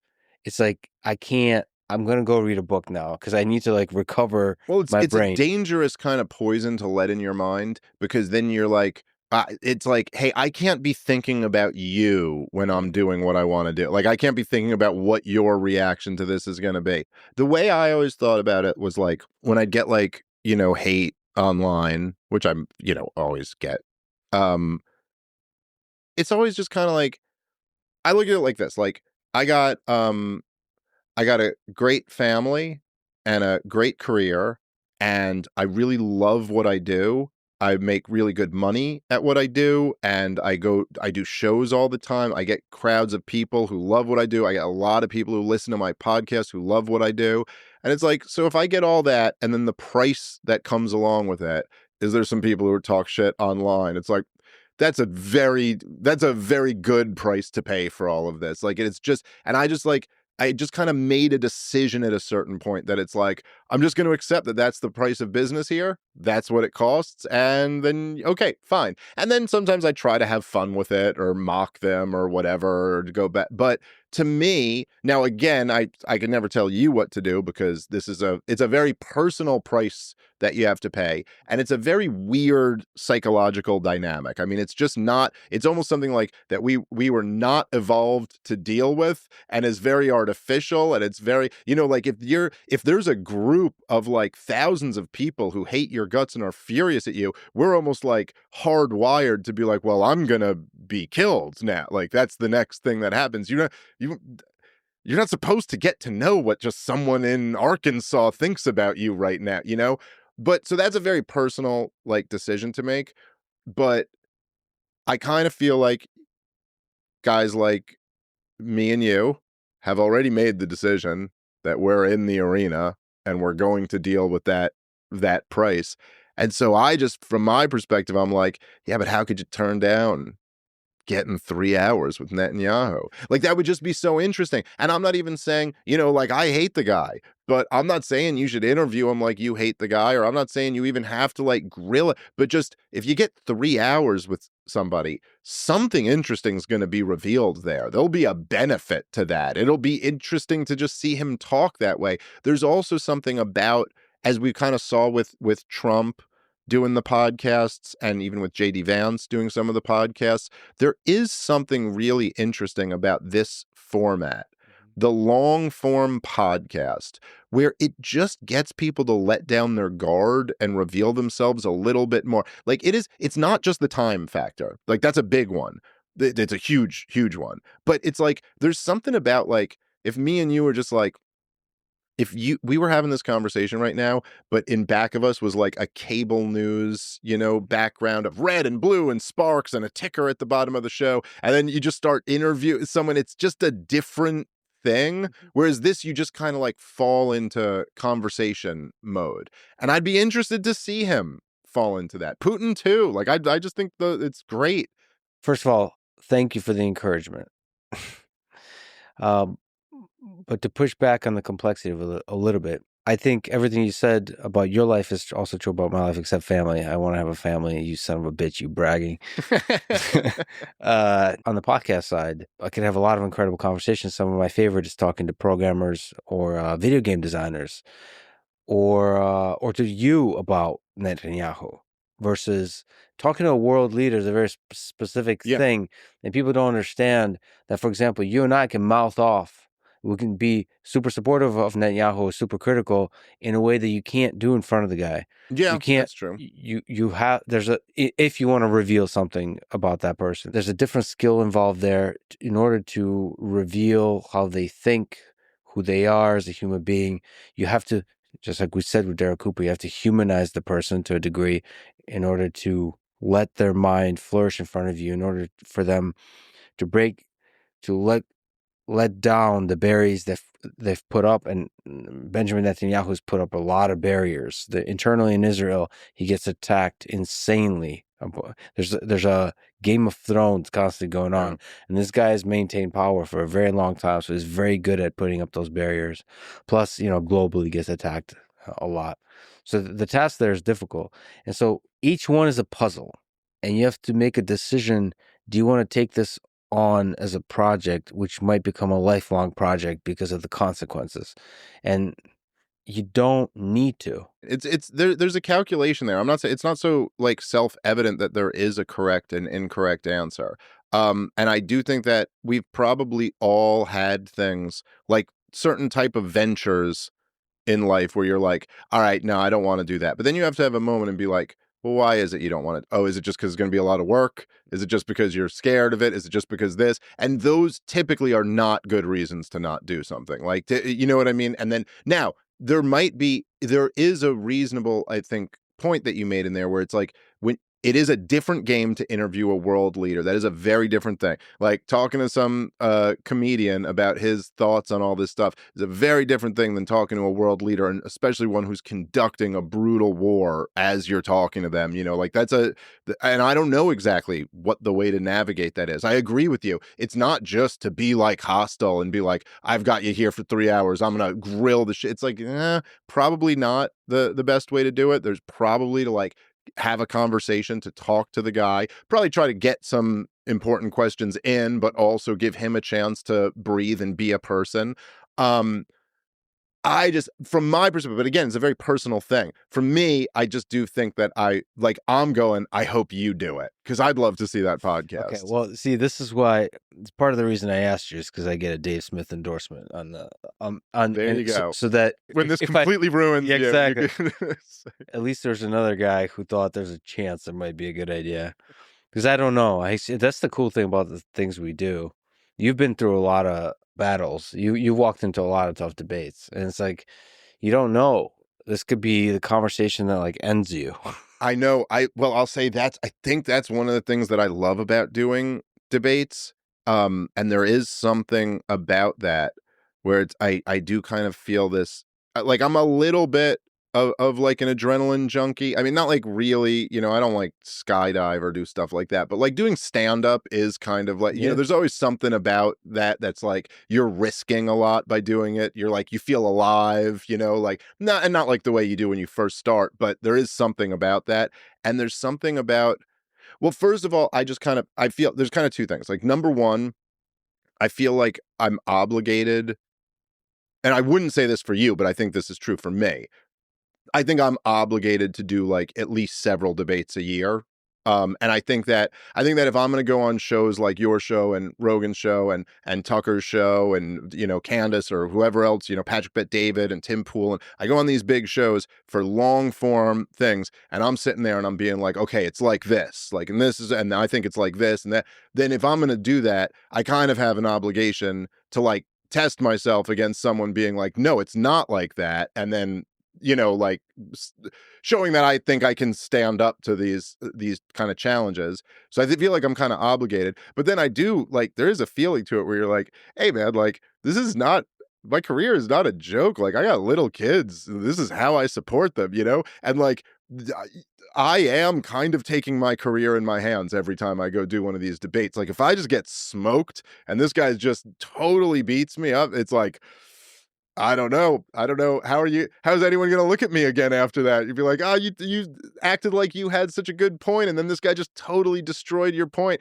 So, but that then kind of motivates me to be like, okay, I got to really be on point. I got to really make sure I've done my homework. I got to make sure my argument's really tight. I got to think about this thing from all ends.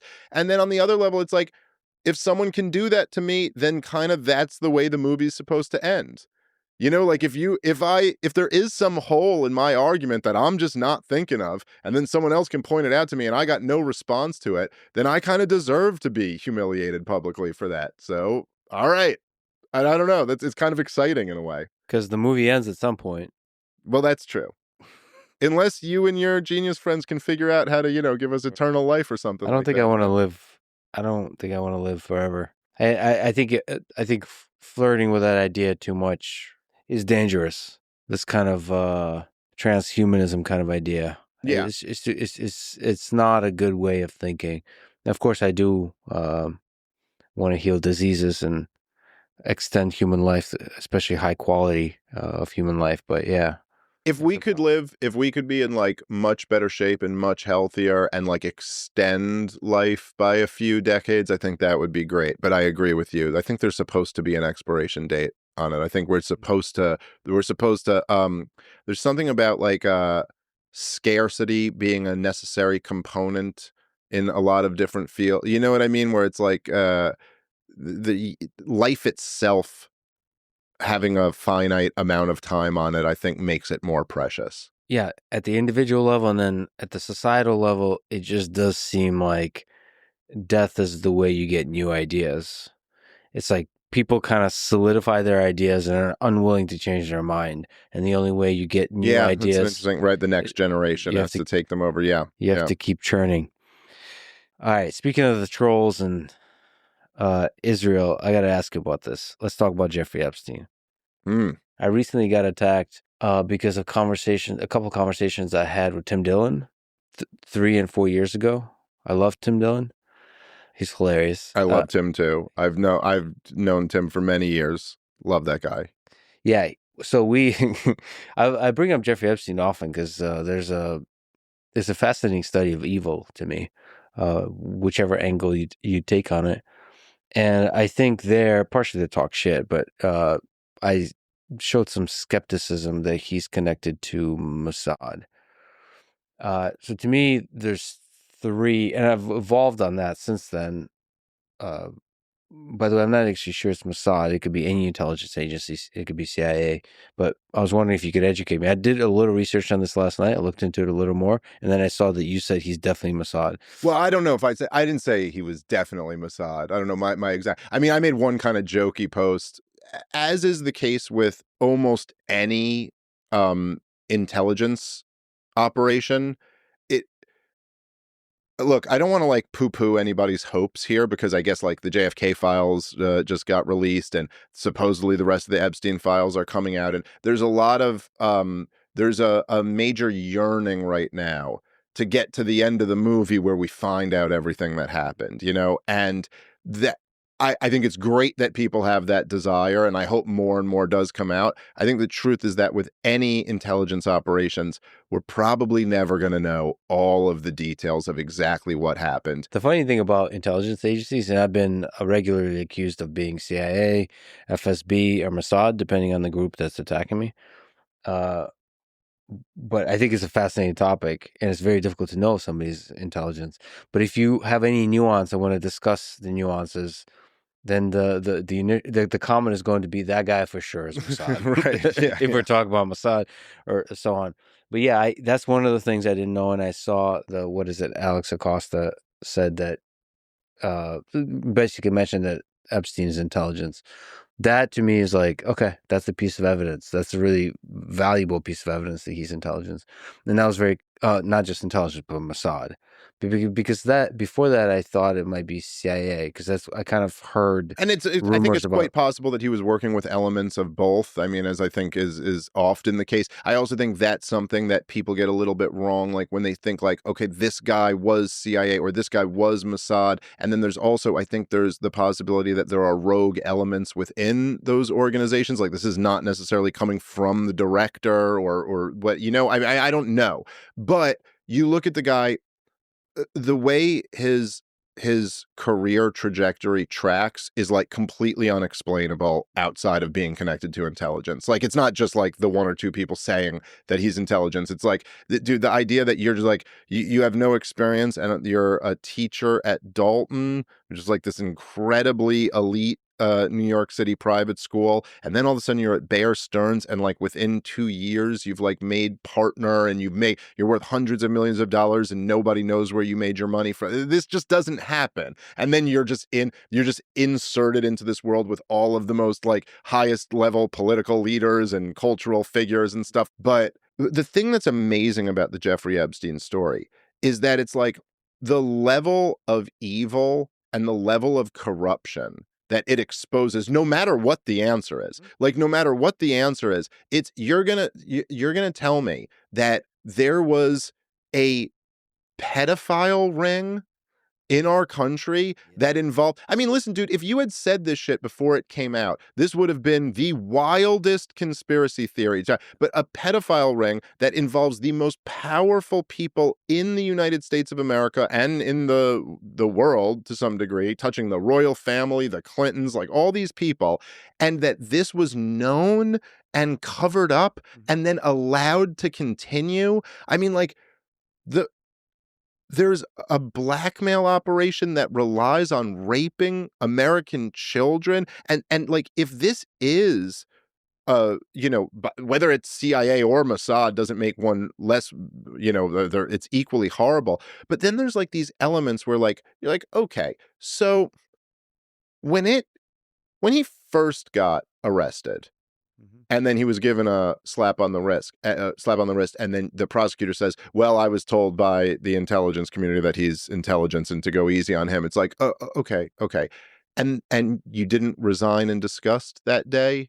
You know what I mean? Like, I don't think that's too much to ask for. There was the ABC reporter who said that she had the whole story. She was on the hot mic saying she had the whole story, and then the network told her to squash it. It's like, and you stayed working there? Yeah. Like, I'm sorry. Like, I'm not saying like we're all imperfect and none of us are heroes, but like, you're at a news network and you uncovered a child raping ring that implicated the most powerful people in our society, and your news network told you we will not run this story because of our relationship with the royal family, and you did not resign in disgust that day and take this story to every single independent, outlet that would maybe publish it, I'm sorry. It's like it's so damning to the entire apparatus that we did not see, at the very least, see mass resignations of this. Forget even like at the very least expect that it would have been prosecuted and shut down. And then, still to this day, even it's like, and I think Tucker Carlson just said this recently, but like, and I guess it's a little bit of a weird area when you're filming people raping children, but where are the tapes? Why is everyone talking about the flight logs and the files? Where are the tapes? This guy was clearly taping people to blackmail them. Where are those? I don't know what the legal process of this is, but like, because I think technically it's child porn. So like, yeah, okay, you can't just like distribute it out and let everybody watch it. But isn't there a way that like somebody has to sit down and watch it and see who is implicated in this and see who, like, I just don't. And I think there's a lot of LARPing with this administration going on right now on this topic. But does anybody really expect that we're actually going to get to the bottom of this? Because I don't. And that in itself just tells you what a sham this whole goddamn system is. One of the things that's so amazing about the Jeffrey Epstein story, right, is, you have all of that. And then, of course, the end of it, which is just like, wait a minute, wait, what? Hold on. He's in like the most secure, like, prison. And then he gets... The cameras go out and the correctional officers don't fill out the log and he's found dead. I mean, it's it's just, but when you look at it in totality, there's just like no getting around the huge indictment it is of this entire, like, everything. And I mean, even the fact that even the Trump administration, when Pam Bondi goes, we're going to release all of this information. We've only redacted what needs to be redacted for national security. The meme. Like, why does anything need to be redacted for national security? Like, I'm sorry. You're telling me there's a pedophile ring and we can't tell you everything about it for national security? Why would that be related to national security? I mean, there's just, it's like, and I do think there's something, and it's very interesting because, like we talked briefly, was that on air before we were talking about Sam Harris kind of like criticized me a little bit for not having the credentials to talk about some of this stuff, which, like I even said, okay, he's got a point. But it's like one of the things that like guys like Sam Harris will talk about a lot is that like, look, we need trust in institutions. And this is his big thing where he goes, these people like Joe Rogan and Dave Smith are just tearing down the institutions. And while I recognize that's an issue, I also think we need trust in these institutions. It's like Sam Harris. Well, it's like, yeah, but what? Yeah, well, if you talk in that tone, then it means you're not being emotional and you're only being logical and rational, which is like, I actually don't think is appropriate when you're talking about a child rapist ring. But whatever. That's my take on it. But it's like, okay, so where are these institutions I'm supposed to trust, man? You're telling me there's a pedophile ring that is at least in some degree associated with national security. Like, what? And how could you possibly have this story? Like, if you did care about trust in institutions, then you should be even louder than me talking about, like, you got to tell the truth on this story. Otherwise, we'll never have trust in these institutions. I'm the same, actually. I believe in institutions. Like, I think they have value. So this is where you and I probably disagree on the libertarian side. I think institutions, if they're run efficiently, can... Right. Who's the utopian now? That's right. I mean, there is a utopian notion to it, for sure. But because it's very possible that bureaucracies always destroy the productivity and the effectiveness of institutions. It's possible. It's a Lord Atkin kind of power corrupts type deal. And you're absolutely right. If you believe in institutions, you should want to release everything about Epstein. You should want to be transparent as much as possible. Yeah, but the one thing and it is very suspicious. So I'm more and more becoming convinced that there's some intelligence agency connected to it. But I also want to, like, setting that aside, just comment on one thing where, again, it's super entertaining, but people say about me that I came out of nowhere. And that's proof that I'm intelligence. So first of all, there is a track record of where I came from, quote unquote. It's just people are too lazy. Yeah. And there is something sexy about, like, just saying fucking Mossad. Oh, he's denying it. Fucking Mossad. Yeah. By the way, the Mossad thing is a new thing. It used to be FSB and CIA. What do I want to say about that? Oh, yeah, I've been gradually growing in popularity over the past 10 years. I've been doing interviews, lectures, podcasts, and they've been it's actually very gradual. And I don't know what Well, else there's a to say. difference. There's something, and I know I've experienced this too, right? Like, there's such a difference in perspective because, like, if somebody just found me and they just found out who I am, Yeah. and they go, "This guy's brand new and he's Yeah, doing what the like all fuck? these Exactly. shows," but you're like, "Yeah, well, I don't know, dude. Not from my perspective. I'm not brand new. Like, dude, I've been doing stand-up comedy for 19 years, and I've been podcasting for like 15 years." And you're like, and then when it like starts taking off, everybody's like, "Oh, this guy just came out of nowhere," and you're like, I mean, all right, I wish I had been aware that it was all this quick. But look, a lot of this stuff with so much of this too, it's just laziness and people searching for confirmation bias and people searching for a simpler story because that's easier. So if they believe that Epstein was Mossad and there's a clip of you where you're like, I don't know about that, then they go, see, he's Mossad too. And now that fits perfectly into my little story. And I don't know. The truth is that it's quite possible that people just aren't convinced. However, given enough time, Tim Dillon is always right about everything. That's true. So you But gotta that eventually motherfucker. you'll have to admit that he got it right. And not to say the cliche cheesy thing, but it is true that the comedians sometimes say the obvious thing that people are a little resistant to say that ends up being true. Now we just landed some more credibility to Tim Dillon's insanity. Great. Now I do want to comment on there's the other aspect of me that came out of nowhere. Fine, but I do get to talk to world leaders, which I have to really admit, I don't understand why. So the experience I've had is you basically gain a reputation. Like I talked to a lot of scientists early on. You gain a reputation like that. This is a interesting person to talk to, and that travels. And then over time, you get fans, and world leaders are humans too. Like they listen to this stuff, and sometimes it's their family that listens. Yeah, And so oftentimes, right? Like their kids, it seems to be a big one. that's just how it happens. And so you sent an email, hey, you want to talk? And then their team or them directly, in several cases, they just respond, yeah, and then that's it. It's as simple as that. And they're human beings, and I think a lot of them, as human beings, are exhausted by journalists, but shitty journalists, I should say. And it's hard for them to know which is the good journalist. By good, there's the cynical view that they want somebody who's just going to spout propaganda that aligned with their propaganda. No, they just want a good faith person in front of them. Now, and I should also say that no single world leader has told me which questions to ask. There's there's this meme about my conversation with Modi that's like scripted. Nope. There was zero oversight. I have full control. Well, it's also like there's, I mean, obviously one of the major dynamics, which is just like one of the most interesting kind of themes in the world, I think, right now, but it's particularly true in America, is that like the corporate media is just shrinking and shrinking and shrinking.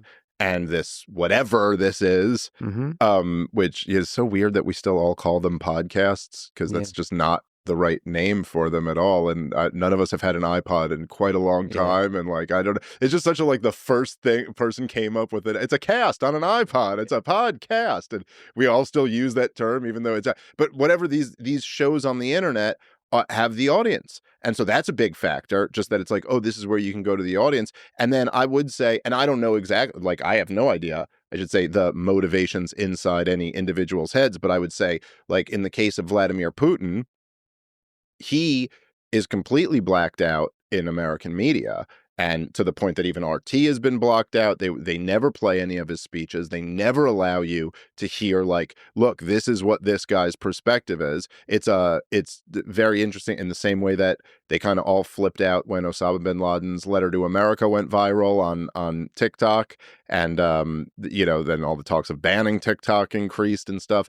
So for him, say like when he did the Tucker interview, or if he does an interview with you, well, that's a way for him to do an end around and allow his perspective to be heard, which I personally think is like obviously a good thing. Like if you're going to go in a war, and we're kind of at a war with Russia right now, you should know what is the other guy's perspective is, not that you should take it as gospel, but, and then from Netanyahu's perspective, I would imagine, you know, Israel has a lot of control in a lot of different areas, but they have been losing the internet battle very, very badly. And it's a major problem for Israel. I mean, I don't know. I still think, I think in a very strange way, everybody seems to be underestimating how grave the implications of all of this are. But Israel, the view of Israel from the world is never going to be the same what it was before. The entire, and the generational divide on it is so stark. Like everybody,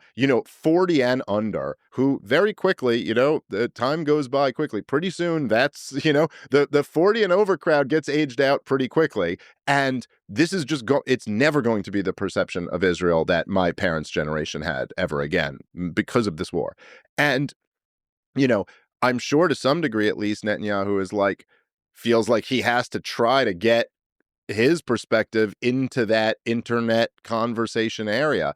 And so I think a lot of different people, obviously it was Donald Trump's, it's in a way it's kind of shocking. And I guess kind of Bobby Kennedy, when he was running for president, and Vivek Ramaswamy, when he was running for president, they kind of were doing some of it even before Donald Trump was. But it is kind of crazy in a way that it took this long for politicians to figure out that it's like, oh, well, I guess we got to go where the audience is. That's the point of doing shows, right? I mean, would you rather do a show, with 1 million people or with 10 million people? It's like, well, okay, you guys do CNN all the time. Why wouldn't you do Joe Rogan's podcast? It's just a bigger audience, and those people get to vote too.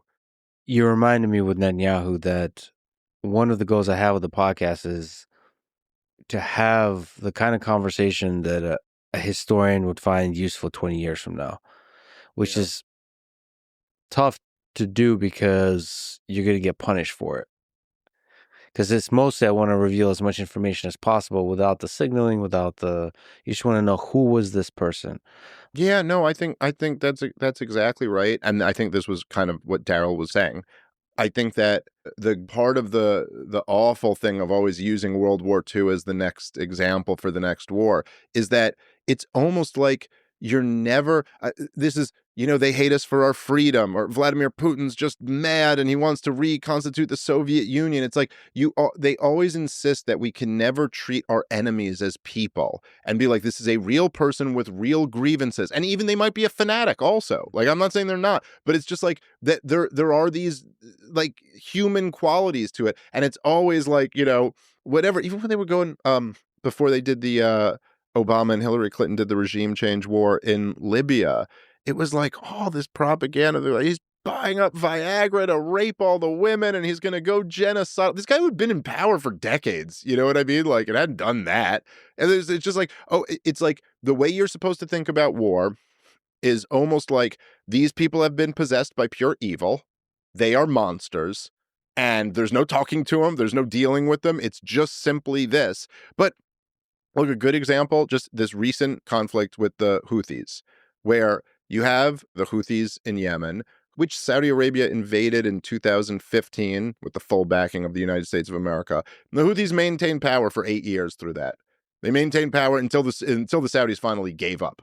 And it was literally like the Saudis were just killing hundreds of thousands of people, and then the Houthis would get a drone off at one of their oil refineries or something like that. And eventually they were just doing enough damage that it was shit, all right, this isn't worth it anymore. And so they end it. And so anyway, you have this thing, you're like, okay, so if they went through a total war for 8 years, what do you think? Trump sending a few Tomahawk missiles over there is going to stop them from doing this? Okay, but then they didn't do anything. And this is according to all reporting on it. They didn't do anything during the ceasefire. It was only once the ceasefire broke down that they went back to attacking ships again that were coming through. So you just see this thing where you're like, it's not saying right or wrong or who's good or bad. It's like, look, sometimes there's a diplomatic solution and there's not a military solution. And in this case, you're like, it just shows you, okay, if there was a ceasefire here, these guys will chill out. What do you want to do? Again, do you want to go to total war with it? Because okay, we could overthrow the Houthis. If the U.S. invades Yemen, that's kind of what it would take. It's does anyone here really have the appetite for another catastrophic war in the Middle East against the poorest country in the Middle East, Or we could pursue this diplomatic route, which seemed at least, I mean, I'm just saying, based on the evidence that they weren't attacking ships during the ceasefire, seems like there could be a diplomatic solution here. And so there's just like a lot. And the problem is when you don't, like, if you make everybody monsters and they're not human beings, well, you can't do diplomacy with monsters. You can't you can't negotiate with monsters, but you can with humans. And like, I'm sure there are, like to our earlier discussion, like maybe there are times where you shouldn't negotiate or you can't negotiate with humans, but it's better if you can. And we could use a lot more of that thinking. Can we take that idea and move to the war in Ukraine? Sure. What do you think is the path for peace there? Well, I think what Trump is pursuing is like infinitely preferable to what Biden was doing. What puts Donald Trump, and I don't think everything he's done has been perfect, and I really did not like that mineral deal that he was floating out for a while there, and I think maybe that might be the best thing that came out of that Oval Office thing, is that maybe that, Donald Trump goes, it's going to be very tough to do business like this, and it's like, yeah, we shouldn't be doing this business deal anyway. But and by the way, I don't think we should do it on a few number one, principally, I think it is kind of like bullying Ukraine out of resources, and from what I understand, they don't even have that many like fine minerals, but whatever.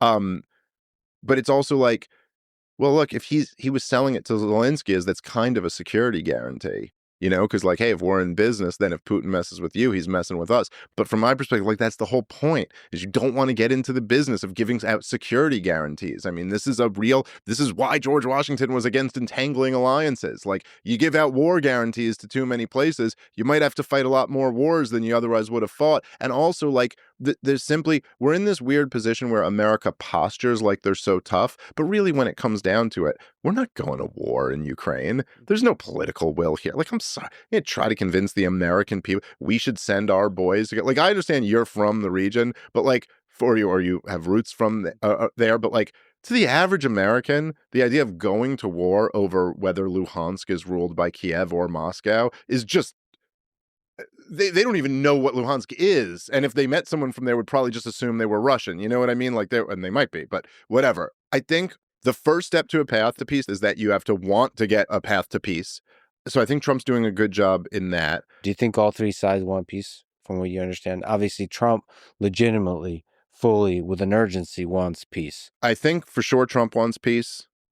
I also think Putin wants to wrap the conflict up. And I think that Putin has been willing to deal for the entire lead up to the war and pretty much throughout the war. And there's been a lot of solid reporting on this. And I mean, the sources on it are pretty impeccable. The head of NATO, Stoltenberg, I always mess up his name, but he literally said that in late 2021, that Vladimir Putin actually sent a draft agreement to NATO, and that his condition for not invading is like, I will not invade, but you have to put it in writing. Like, he sent a draft treaty to them. You have to put in writing that Ukraine will not join NATO. And then Stoltenberg bragged about how he said, no, because we won't let Vladimir Putin dictate to us whether we can expand NATO or not. And then he was bragging. He was like, and look what he got. More NATO expansion, Finland and this and that. So look at that. And it didn't even seem to notice, like,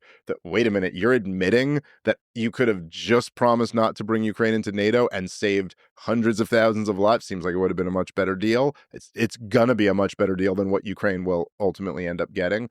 So I think also the Joe Biden's CIA director, who was a CIA director his whole 4 years, William Burns, when he was ambassador to Russia, he wrote the "Niet means Niet."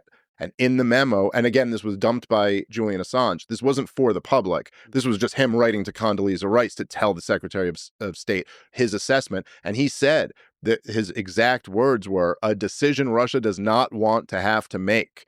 And this was the decision about whether to invade Ukraine or not. And he was like, they say, if you keep pushing for Ukrainian entry into NATO, this could lead to a civil war, and even worse. And in that situation, Russia would have to decide whether or not to intervene, a decision Russia does not want to have to make. So essentially, it's like, I think it's pretty clear from all sides that Putin didn't want it to come to this. And look, I mean, even after the coup in 2014, he took Crimea, but he didn't invade the country. I mean, he sent he may have sent special forces in, but I mean, not the full-scale 2022 invasion. And even for the Civil War, going all that, he did, it seemed like I'm not defending the decision. I'm just saying it seemed like he reluctantly debate. What was it, in 2014 or 15 when they had the plebiscites in Crimea and in the Donbass region and they voted to be independent? He didn't take them then. I mean, he could have used that as a pretense for like, hey, they voted to be with us, and he didn't. I think he wants to end the war. Zelensky, from everything he's said publicly, seems like he still feels like, I mean, I'm just taking him at his word here, that it's like, well, no, look, like, we could end the war, but we got to end the war. It seems like he's moved from his position being like, no, we have to reclaim all of our territory, to now his position is kind of like, all right, maybe we don't reclaim all of it, but we got to be given some type of security guarantee in the future. I think the problem with that is just, again, like, I don't mean to be cruel about this, because like, it sucks that there's little countries that are next to big countries that kind of get bullied around about them, but there also is a bit of an entitlement to demanding a security guarantee. Like, what exactly do you mean? From America? What, that we'll go to war if you're invaded? Why do we owe that to anybody? Like, that's crazy. I'm sorry. You can just sign up to say that we'll go to war if anybody invades anybody. I mean, I hope nobody invades anybody, but that I don't want us to get dragged into that. That's a recipe for always being at war, and I don't think that's right for our country. So essentially, I think Trump and Putin want peace. And if that's the case, I think we'll ultimately get to an end of this war. So there's a lot of stuff to say here. Let's actually start at the beginning, at the foundation of this. I think the thing that we left unsaid that's important to say is that Putin invaded Ukraine in February 24th, 2022. And I think he is, at least from my perspective, the person who started the war. You could talk about NATO expansion. You could talk about any other thing that led to it. You could start at the collapse of the Soviet Union. You can go all the way back as he did, 1,000 years. The reality is, and this goes to our deep discussion about the morality of war, no matter the reasons, the guy that pulls the trigger first, non-accidentally, and keeps pulling the trigger, that's the guy who's at fault. Oh, I agree. I'll say one standard for everybody. The standard that I laid out before is the same one I said. It's like, did you absolutely have to do that? Once you start killing people by the hundreds of thousands, it's like, was there any other option? Are you telling me like you absolutely had to do this? And I don't think that's right. My friend Scott Horton, who I was talking to you about, who's just totally brilliant guy, even in his book, there's a whole chapter of all the other options of what Vladimir Putin could do. So you're absolutely right. And there's a weird thing where people say, if you say that the West provoked this conflict, that is a very different thing than saying that this conflict that this invasion was justified. And in the same way that if you were at a bar and someone goes and spits in another guy's face and then he pulls out a gun and murders him right there, he's not justified in doing that. That is not okay. You don't get to murder someone because they spit in your face. Also, if you were talking about why did he murder that guy, I'd be like, oh, because he walked up and spit in his face. That's why it happened. And that is essentially my contention about this war. And it is, I think it's just crystal clear that that's why it happened. Listen, it may be right or it may be wrong.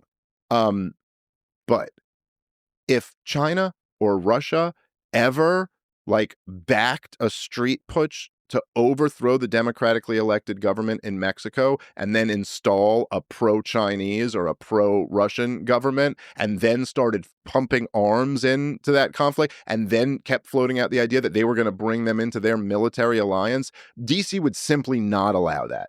You cannot do that. Any more than the Soviet Union could put nukes in Cuba. Sorry. That should be said that's really Cold War, 20th century neocon thinking, right? It is the way the world works, but that's, I don't think you should still punish. I don't think outside of the neoconservatives, listen, whether you're talking about the neoconservatives or going way before any other group that has ever had control of U.S. foreign policy, going back to the Cold Warriors, the Truman administration, the Eisenhower administration. I think you could take this back to Thomas Jefferson. If this happened in 1801, there is simply no way that they would allow a foreign great power to come bring our neighbor, overthrow their government, and then bring our neighbor into their military alliance. I think there's no great power that would ever tolerate that. First of all, we're in a post-nuclear world, right? So, meaning there's nuclear weapons. So the threat of somebody being on your border is just not the same kind of threat when you're a nuclear power, which is why, you look at Finland. No, I think in some ways it's more of a threat in some ways. Well, Putin is not upset about Finland joining NATO nearly as much. Look, I'm just saying, to Vladimir Putin, in his own words, what his issue always was the military hardware that comes along with NATO membership. So it's not just that you get into NATO, but then you get all that military hardware there. And he made a huge deal about the dual-use rocket launchers in Poland, which George W. Bush put there after 9/11. So I think all of those things are factors. I think Ukraine, the Crimea being their only year-long warm water port, I think there's several, elements to it. But I do think a huge part of it is that the country's been invaded through Ukraine multiple times. And so there's just, I think very reasonably within the grading on a curve of how reasonable governments are, he saw that as a security threat. But we should make very clear, because the way that comes across, the full responsibility of the invasion of Ukraine lays at the hands of Vladimir Putin. Sure. I completely agree with that. Vladimir Putin launched a war where, again, I don't know exactly what the numbers are. I've read a whole bunch of estimates, some that contradict each other, but the consensus seems to be it's at least in the hundreds of thousands, possibly well north of 1 million, if you're talking about the casualties on both sides. And Vladimir Putin launched a war that led to that. And he's responsible for that. That being said, you can also point out that really what we're talking about here is the George H.W. Bush administration, the Clintons, Bush again, Obama, and then Trump, and the people who were in charge of the foreign policy in those administrations, the same ones who gave us Iraq, Afghanistan, Libya, Syria, Somalia, Yemen, they were also in charge of our European foreign policy, and they had the most reckless the most reckless policy of all was their NATO policy, and that they drove up to this conflict with Russia with nothing but off-ramp after off-ramp after off-ramp, and consciously decided that we're not going to take any of those. We're going to drive it all the way up to this point. And Thomas Friedman for the New York Times interviewed George Kennan in 1998, and this is George Kennan was the Cold Warrior. He's credited as founding the containment strategy in the Cold War. And he was talking about the first round of NATO expansion, which he and many other foreign policy graybeards opposed. And he was like, this is the worst thing we could possibly do after the fall of the Soviet Union, to now say that we had this alliance in NATO that was an anti-Russian military alliance. And now that the Soviet Union isn't there anymore, and it's Boris Yeltsin's Russia, that now we're going to expand NATO because of that. And he literally said in 1998, he goes, the people advocating that we expand NATO are going to continue advocating it and advocating it and advocating it. And then there will be a Russian reaction. And then they'll say, see, that's why we were right to expand NATO. But they'll get this completely wrong. When do you think a deal is reached? I really have no idea what the timeline's going to look like. I'm hoping sooner rather than later. I think Donald Trump would love nothing more than to have some type of big spectacle of ending this war, some type of big press conference or some type of, you know what I mean? And so I'm sure, my guess would be that's where Trump's mind is how to do this in the best way that sells him the best. But I think that already we're in a position where Donald Trump has put a lot of political capital chips into the middle of the table that I can end this war, and he's going to look very, very bad if he can't. So he's very highly incentivized to get this thing done as quick as possible. And so hopefully that can happen soon. It would be great if it could happen in the next month. Yeah, people on both sides outside of Donald Trump were telling me that it's a process. Yeah. there's a kind of implication that's is gonna take a while, which I really hate. I Yeah, really it's a shame. love Donald Trump's urgency. Well, it's also terrible. There's something really awful, like, look, when innocent people dying in war at any time is terrible, but there is something profoundly awful, and I'm old enough now that I've seen this a few times happen, or I've lived through it a few times. I've read about it happening earlier, but it's like once you've kind of already decided the war's over and people still die, you know what I mean? There's something almost like sadder about that because it's always like, come on, you already know, like when there'd be like a big, there'd be like a bombing campaign in Afghanistan, like when we all already knew we were a few months away from ending the war. You're like, oh, you got to kill more people like on the way out. We already know we're leaving. We already know that because there's something, at least in the beginning, they could kind of hide behind this justification, or they could be like, listen, we're going to overthrow the Taliban and we're going to install our new government. They're going to be a democracy. It's going really good. We have to do this in order to do this bigger project. But then by the end, you're like, we're not even pretending anymore that we're doing anything more positive. It's just someone dying in a senseless thing we never should have been in. Well, in the spirit of that, that's why I traveled to Moscow, and we'll travel to Moscow again in the near future to likely interview Vladimir Putin and hopefully travel back to Ukraine, which I did, to talk again with Volodymyr Zelensky or with whoever the future president is. You'll be the only guy who's interviewed both of them, I think, during this war, right? And I have to say, the border crossing is getting increasingly more intense.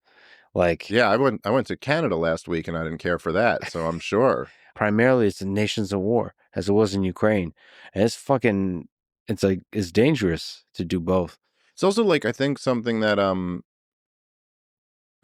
little bit foreign, no pun intended, to America is, like we've fought in a lot of wars over the last, say, 25 years, 50 years, whatever, but all of them, including in a way the world wars even in the 20th century, like, but it's been since 1812 that we fought one on our shores. And none of the other ones, I mean, I guess Pearl Harbor, but even Pearl Harbor, that was a one-off, and it was only it was America technically, but it wasn't mainland America, And so we're fighting wars like halfway across the world, but it's a very different thing for two neighboring countries to fight. And even though most of the fighting's been done on the Ukrainian side, not all of it, like there have been, I think there still are areas in Russia, like inside Russia's borders where there's action. And so it's just like, there's something so much more real about that. That's not just like, the wars we're used to are we send a military that is 100,000 times more sophisticated than anything it'll be meeting on the ground over to a third world country to go do that. Now, as we've found out over the years, there's still a lot of challenges to that. Even when your side has night vision goggles and the other one doesn't, and your side can call in airstrikes and the other one can't, and your side has all this sophisticated training and the other side's practicing on monkey bars, still very hard to occupy a people and dominate them and defeat an insurgency. But that's very different than like two nation states on right next to each other on the border. Like there's just a real feeling of like survival in that moment. And I do think that probably I don't understand this as well as you do, and probably you don't even understand it as well as maybe like an older generation of Russians and Ukrainians would. But like there's also something about like both Russia and Ukraine in their own ways got so absolutely fucked over in the 20th century multiple times in a way that Americans it is just too foreign to us to even understand anything like that. Like millions of people starving to death, being invaded, the entire nation collapsing. I mean, the Russian government collapsed twice in 100 years. Right? That's pretty that's traumatic. And we just simply have never been through anything like that. And so when you have that kind of like trauma as a society, and then there's a war on your border, I'm sure there's a whole lot of different kind of feelings that we just can't relate to. Plus a history in both nations of super sophisticated and expansive intelligence agencies. Right. Yeah, that's a very good point. Yeah. You host a podcast called Part of the Problem. Yes. What have you learned through that whole process of interviewing some interesting people? And are there topics you cover that make you sweat still to this day? It feels like going into the fire. What I've learned just from the podcast is that there is there's there's an interesting like relationship that you build with your audience. And I travel a lot and I do shows a lot. So like I meet people who listen to the show. And I know like I've had this experience before. I kind of had this experience with you, where like me and you met once, I think, before today. Me and you actually met on a very interesting night. I don't know if you remember this, but we were at it was before the Comedy Mothership was built. You came by a Joe Rogan and Friends show at the Vulture. Yeah. And it was while Joe was going through the shitstorm of cancel culture, and he was on the phone with Dana White and stuff in the back. And it was a wild night. What a wild night, yeah. But then at the same time, right, like, even though we just kind of met that one time and then we talked on the phone and now we're doing this show, I know you already. Yeah. Like, I already know you. And it's not just that we have friends of friends, but I've just like seen so much of your stuff that it's like I know who you are. And then it's weird because people come up to you and they're like that. It's like they know you. And I've had this experience. I had this experience with Joe. Like I knew him before I knew him. And so that was kind of like one of the things that I really learned from doing the podcast over the years was like how much that's actually a relationship. Like you actually have a relationship with your listeners. And almost like in the same way that like, you can't lie to people like in your life. You also can't lie to like they're a relationship too. Like you can't lie to your audience. And that I think that there's often almost like kind of shortcuts that are presented before you, but there is a payoff to not taking the shortcuts and to like kind of doing it the way you want to do it. What do you think is the number of hours it takes to form a relationship? Because I absolutely agree with you. First of all, I should say I'm a huge podcast fan. I've listened to you as a guest and your own show a lot. So yeah, I think with you, I've already crossed the threshold of hours where like I feel like we're friends. Yeah. One way, and I guess because you listen to me, it's the other way, which are like separate parallel dimensions. It's very weird. It's very strange in a way. It's very interesting. And it's also, there's something there, which is more your area of expertise than mine, but there's something there where like technology is playing this wild role. Like we could have a two-way friendship without actually having to meet each other, all facilitated by the machines that we built. It's very trippy. I think it's probably like, I would say it's like 50 hours, maybe 20 to 50 hour range is when you're like, okay. It's kind of interesting in a way, right? Because like the thing before like the Joe Rogan experience and what was like kind of the thing that made comedians big, the things before that used to be like Letterman and Leno and Conan. Like comedians would get like a 7-minute set on there. And even if you do great, like if you're just like, you killed and someone watching is like, I love that comedian. That comedian's amazing. First of all, unless they were like on social media and then went and like shoot you out, there was no way to connect. It'd just be like, love that guy.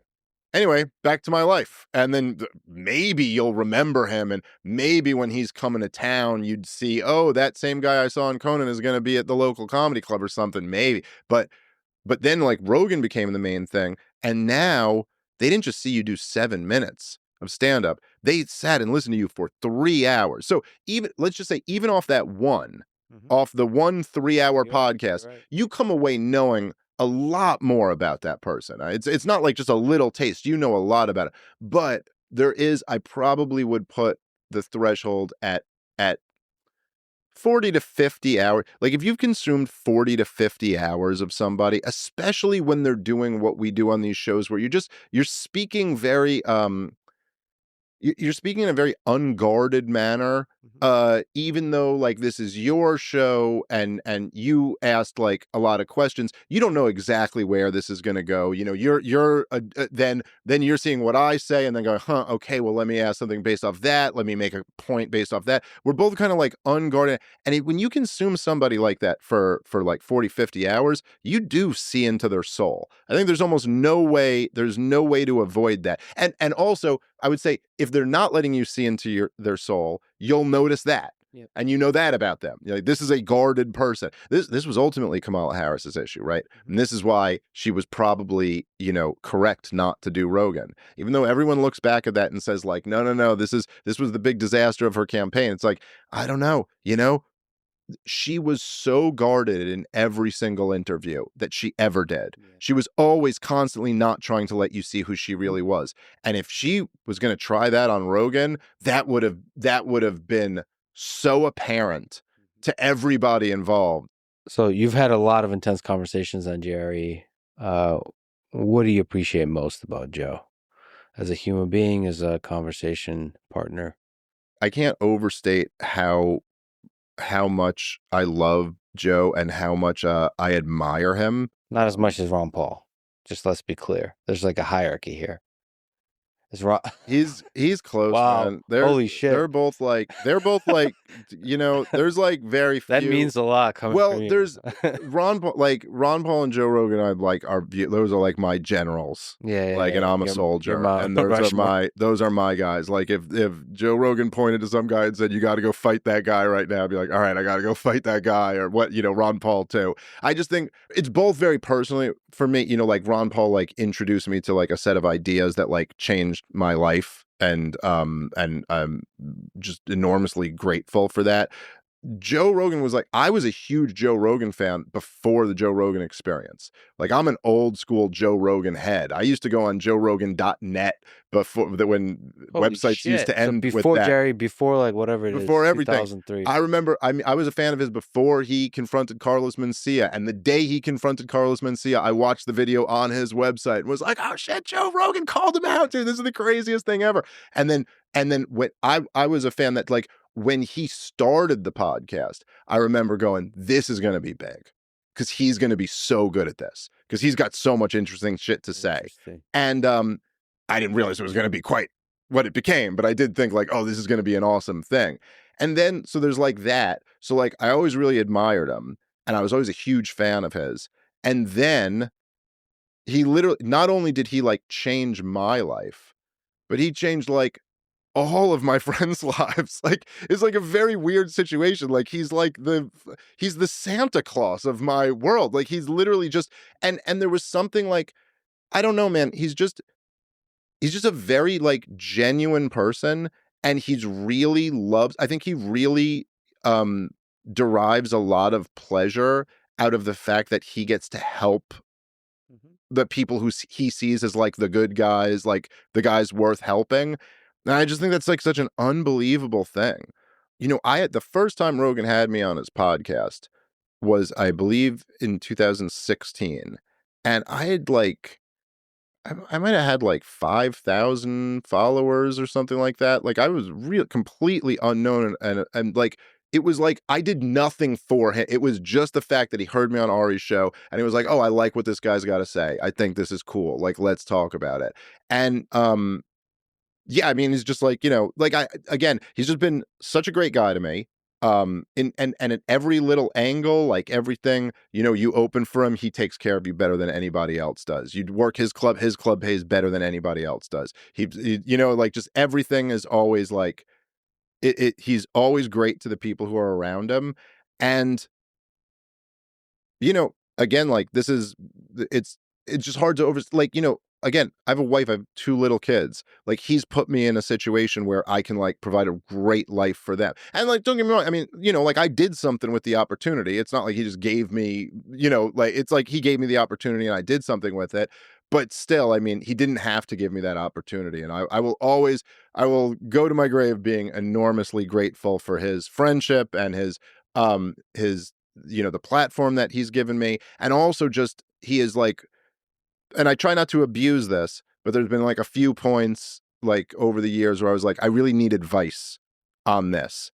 And I've gone to him and he's been like the absolute best at literally every single time. I've followed it a few times. A few times I didn't follow his advice and I really regret not following his advice, but he was the absolute best like guy to be like, all right, let's talk about this.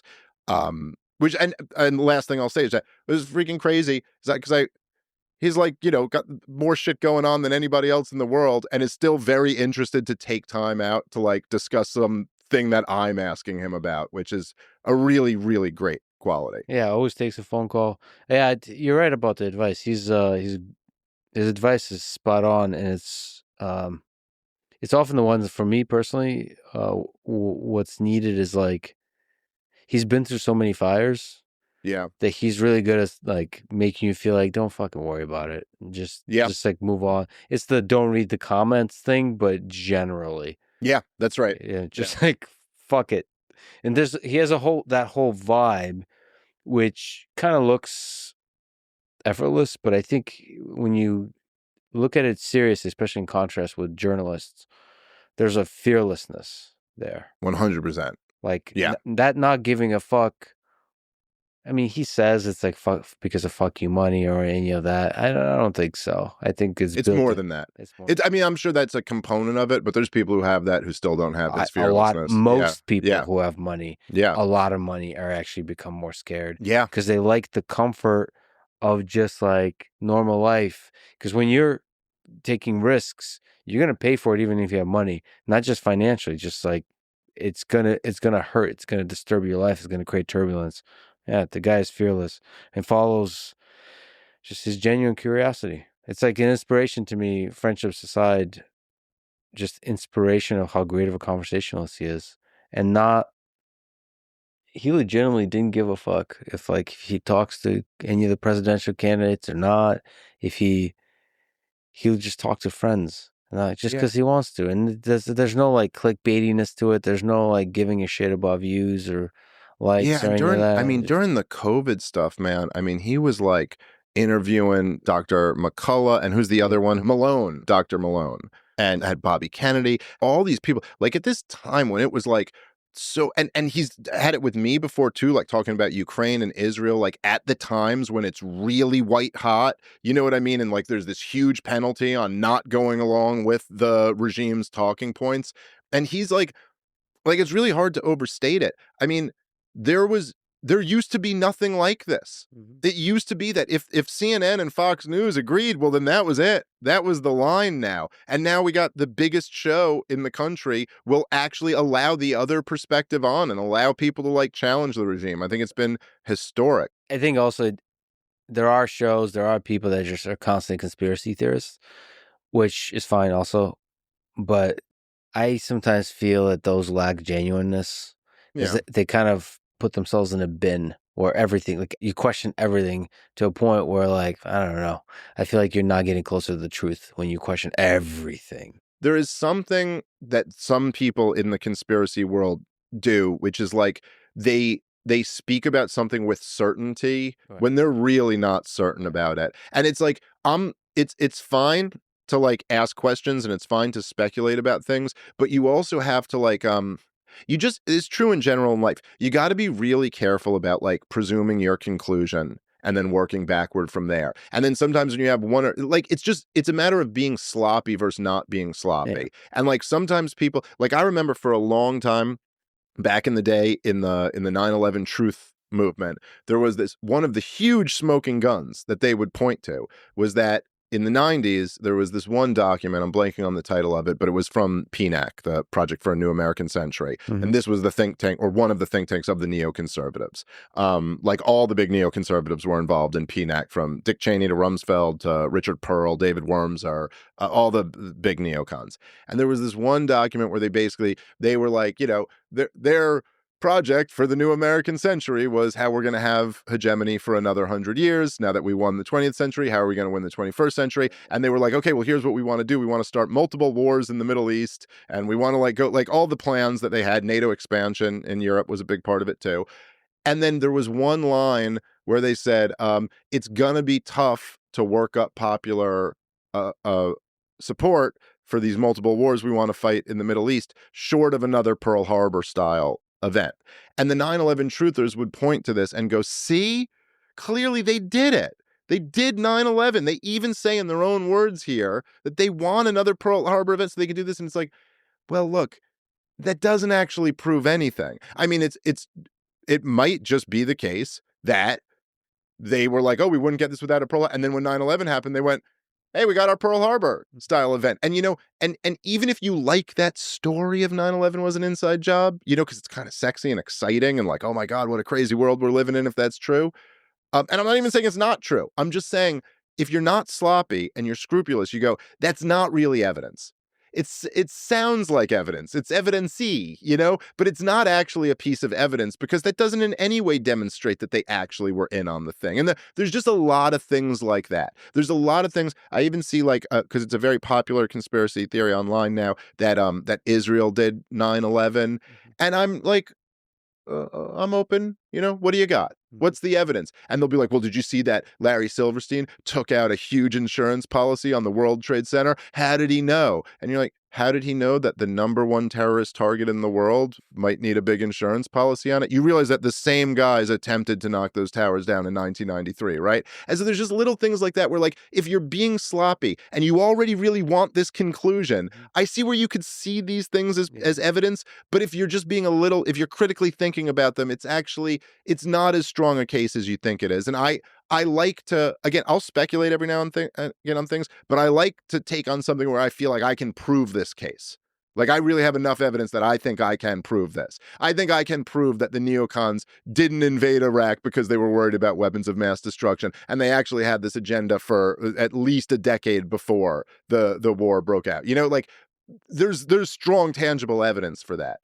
It's just sometimes the constant conspiracy guys, not always, but sometimes they just get sloppy when it comes to actually analyzing how strong the case is. I mean, there's several psychological effects. I think there's a certain drug to the dogmatic certainty that you were mentioning.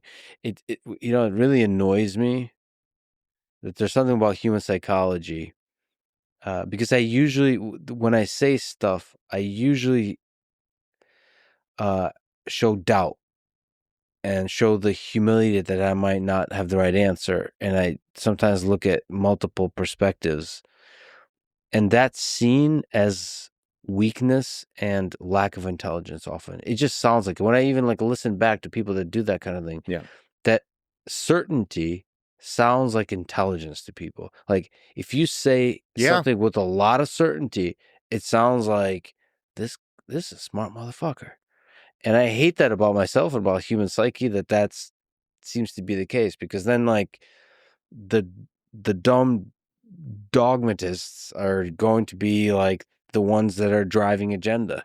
It is true. I've noticed that for a long time, though. It's almost like, in a weird way, it's kind of like a prerequisite for leadership in a way. You kind of have to be certain about things. But then there's a real problem with that, which is that a lot of times you're just bullshitting, or you're not right. You're not correct to be this certain about this. It's at least debatable. And, so you always try. And then the thing, like, I feel like, at least for me, is, which I try to do, I'm sure I fail at this a ton, but you try to at least go, like, you got to work on training your brain, and you have to be conscious about it. And so you have to go, like, hey, if there's something here that is confirming my bias, that I get that, you start getting that little sense of pleasure of, like, oh, great, here's another point that proves the thing I want to be true. Then you have to, like, be 10 times as,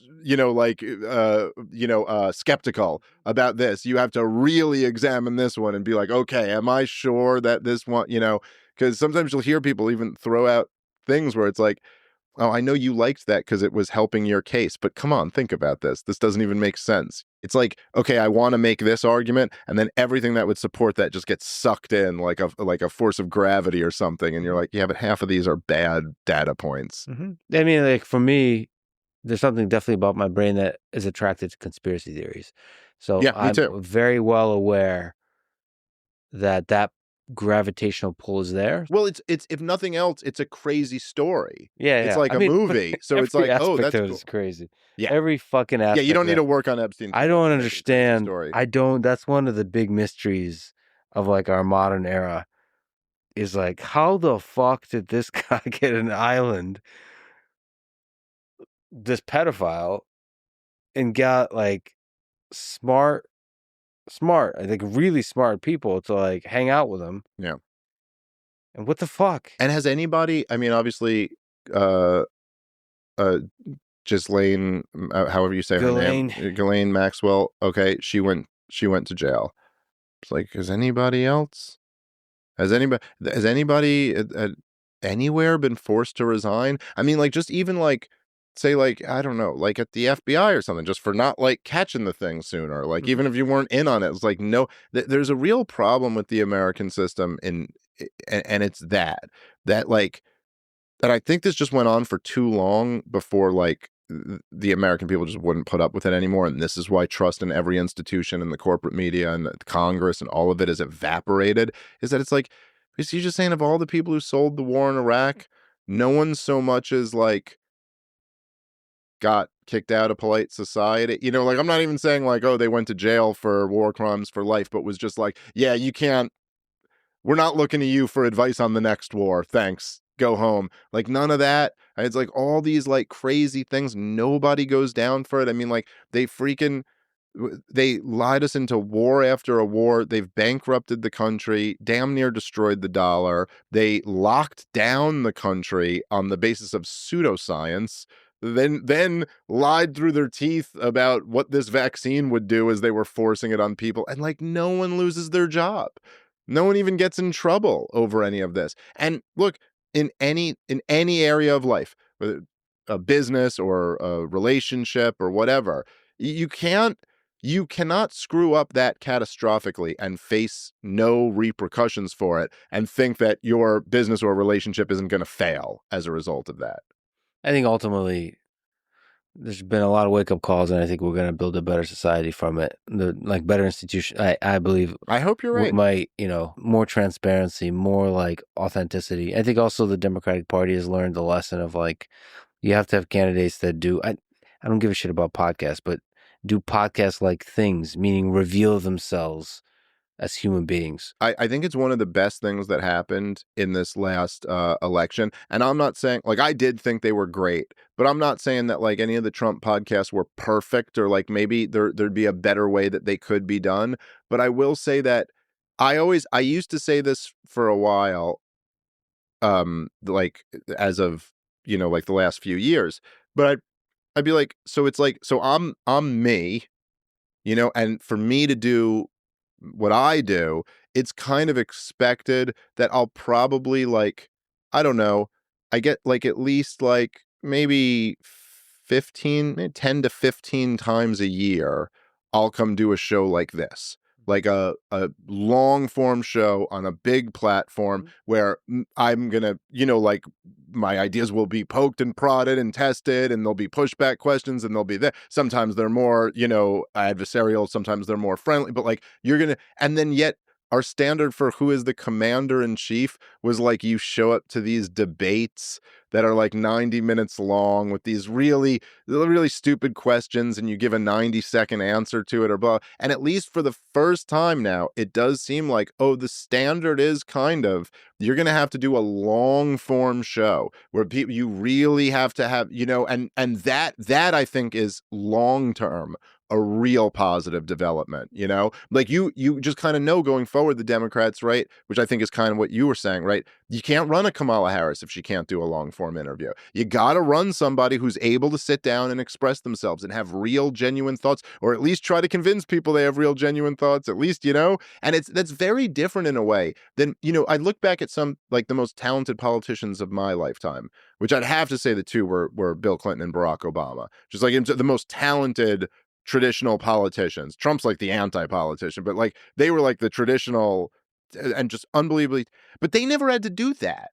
It was just a different time. Bill Clinton had to walk up and like, be like, oh, it's a beautiful baby you have here. They go back and then play the sax and then have a couple good answers to a small crowd. I'm from a little town called Hope. And, like that's not the game anymore. Now the game is like, can you sit down and actually, have some ideas in a long form? And I think that's so much better because it's so much more revealing of, kind of like what we were saying before. You reveal a little bit. It's not 50 hours, but in those 3 hours, you reveal a little bit of your soul. Yeah, and I think that process makes you actually a better person. I ultimately think that Barack Obama is a fascinating human being, and there was a choice made early on to do like less interviews, be more behind the wall, I think.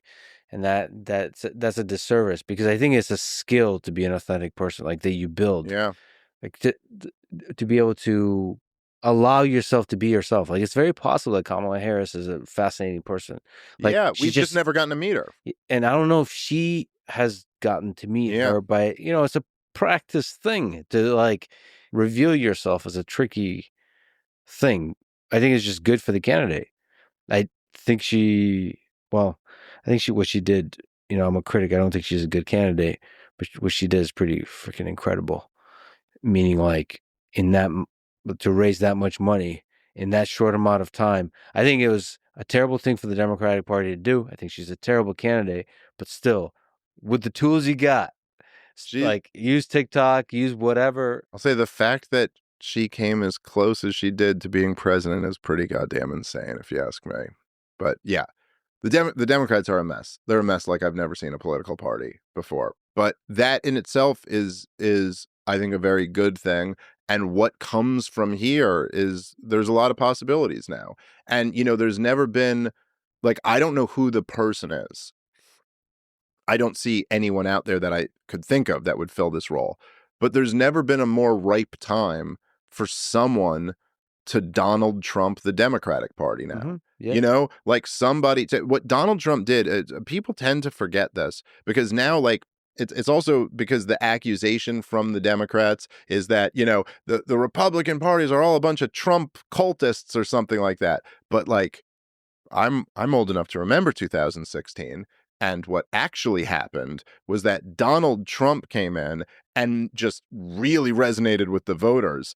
And the establishment of the Republican Party hated it. They were openly talking about changing the rules at the Republican National Convention to deny him the nomination in 2016. What they were saying is that they were going to raise the number of delegates required so high that nobody could hit it, and then say, hey, since nobody hit it, we select Mitt Romney again, and we're going to run Mitt Romney again. Like, they were openly conspiring to steal the thing from him, and eventually he just had so much support on the ground that they couldn't do it.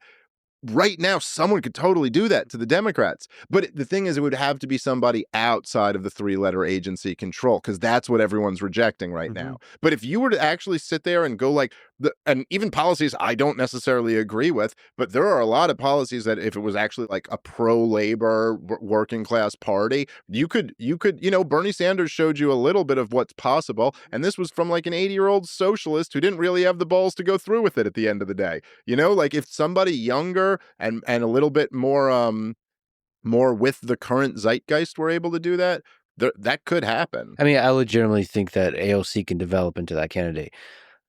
She might not be there yet, but I think she can develop into that. It could be out there. It could be. I don't know. I don't see AOC being the one to do it, but I could be wrong about that. She's got some qualities, unlike almost all the other ones you could think of. I just, I don't see anyone right now who I think could be that person, but I never would have. I mean, if you had asked me in 2014 who's going to come take over the Republican Party, I never would have guessed Donald Trump was going to come do what he did. So it might be the person we're seeing who we're not even thinking of, or it might just be some unknown. Same with Obama was an unknown. I mean, obviously he had very powerful people behind his presidential run. It's not like he was a true, just like grassroots guy, but he wasn't anyone we would have been necessarily thinking about. I mean, he gave that big speech at the 2004 DNC, but that was it. That was the thing he was known for. Is he gave one great speech at the besides that, he was a state senator and then a junior senator. No one's thinking he was going to be the next president. It could be like a Jon Stewart type character. Of course, I don't think he would ever. I honestly don't think a comedian will ever run, but I never thought Trump would ever run. So there is something about Jon Stewart that is he's, and obviously I disagree with him on a lot of stuff too, but he is an authentic person. And there's something about that gives you a huge advantage, particularly in our current political climate. People are so sick of the phoniness. It's like and they're right to be, because you could only, so you can lie to some of the people some of the time. Like this, you can only lie so much before eventually nobody wants to hear you in that phony voice telling the same phony lies anymore. And at least Jon Stewart is, I will say, I think Jon Stewart is telling the truth the way he sees it. Like, I don't think he's necessarily right about a lot of things. He is right about a lot of things, but I think he's wrong about a lot of other things. But I just get the impression that he believes what he's saying. And there's something powerful about that. Especially when he's surrounded by people that disagree with him, he's still willing to say it. Yeah. That takes a certain kind of courage. Yeah. and be funny doing it. But he's not gonna run. No, I don't think so. This is annoying. Nobody like. You have to be fucking crazy to run. That is one of the real problems, you know? And then, like, people, like, attack Donald Trump for being, like, a narcissist. And You it's like, have to be, I yeah, think. but who the hell else is going to ever do this? Yeah. All right. What gives you hope about this whole thing we got going on? America and human civilization. Okay, so this is not mine, but this is a Gene Epstein, who's like is a really brilliant economist, and a great guy. And he told me this once, and I just always loved it. And so I call it Epstein's case, not that Epstein, different Epstein, Gene Epstein, no relation. I want to be clear on that. Okay, this is Gene's. Let's call it Gene's case for radical optimism. And the way he put it was, he goes, so imagine you were sitting around in 1845, and like you're at the height of, you know, the slavery, and you were like, hey, in 20 years, slavery is going to be abolished across the West. And like, if you told that to someone, they'd be like, dude, slavery has existed for all of human history. Slavery is, look around. It's not going anywhere. You'd have to be out of your mind to think we're 20 years away from abolishing slavery. And yet we were. I mean, it's just like the greatest thing in the history of the world. And unfortunately, America had to fight a bloody civil war to get there, but many other countries didn't. And they just walked away from what had been the status quo forever. You know, and just stop doing it. And now, look, you can argue there's slavery by other names and things like that. And like, you know, to some degree, paying an income tax is some degree of slavery. But there is not chattel slavery in the way that there used to be. And that is like an incredible advance for humanity. And then the other example he would give is, he was talking about how at the beginning of the Reagan administration, like in 1981, that the neocons, because when he was trying to have détente with Russia, the neocons were in the press being like, he just guaranteed another 100 years of Soviet dominance, you know? And if someone had just been to you like, hey, listen, calm down. In 10 years, there won't be a Soviet Union.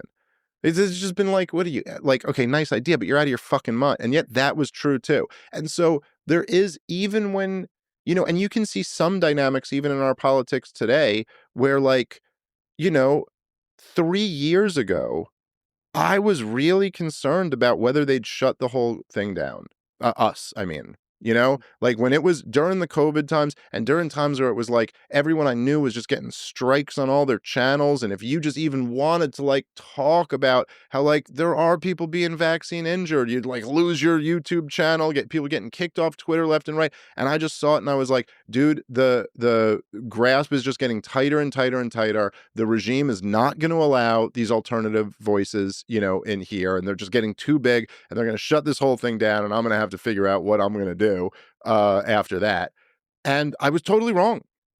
It just, the trend totally went in the other direction. And things are now at a point where it's like, I couldn't even imagine it. I never would have envisioned Elon Musk was going to get $44 billion together and buy Twitter. And then he was, you know, it's like, and so I just think that if you kind of like zoom out, I think that the regime has lost their monopoly on propaganda.